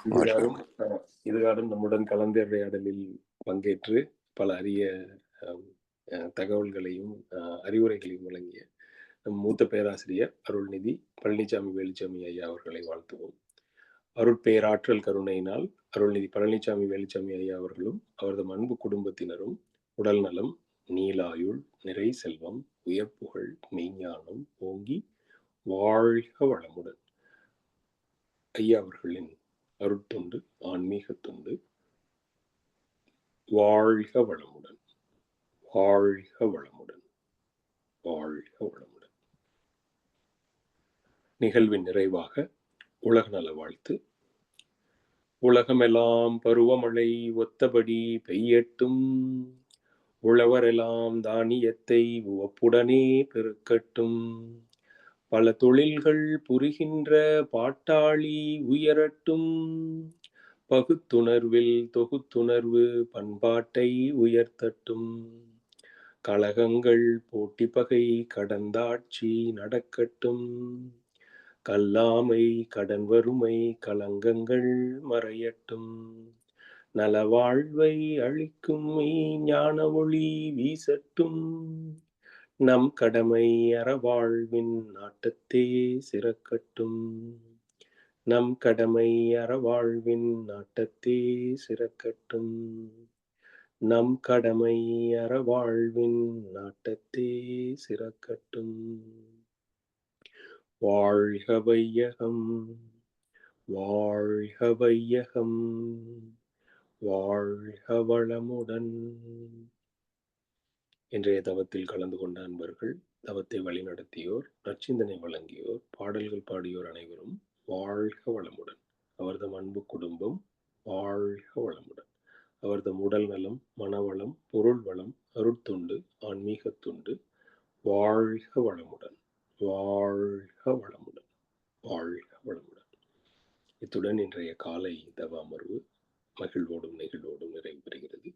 இறையருளும் குருவருளும் நம்மை எப்பொழுதும் சூழ்ந்திருந்து இந்த இறைநிலை உணர்பயணத்திலே நம்மை சிறந்த முறையிலே வழிநடத்தட்டும் என்று அனைவரையும் வாழ்த்தி வணங்கி நன்றி கூறி அமைகிறோம்.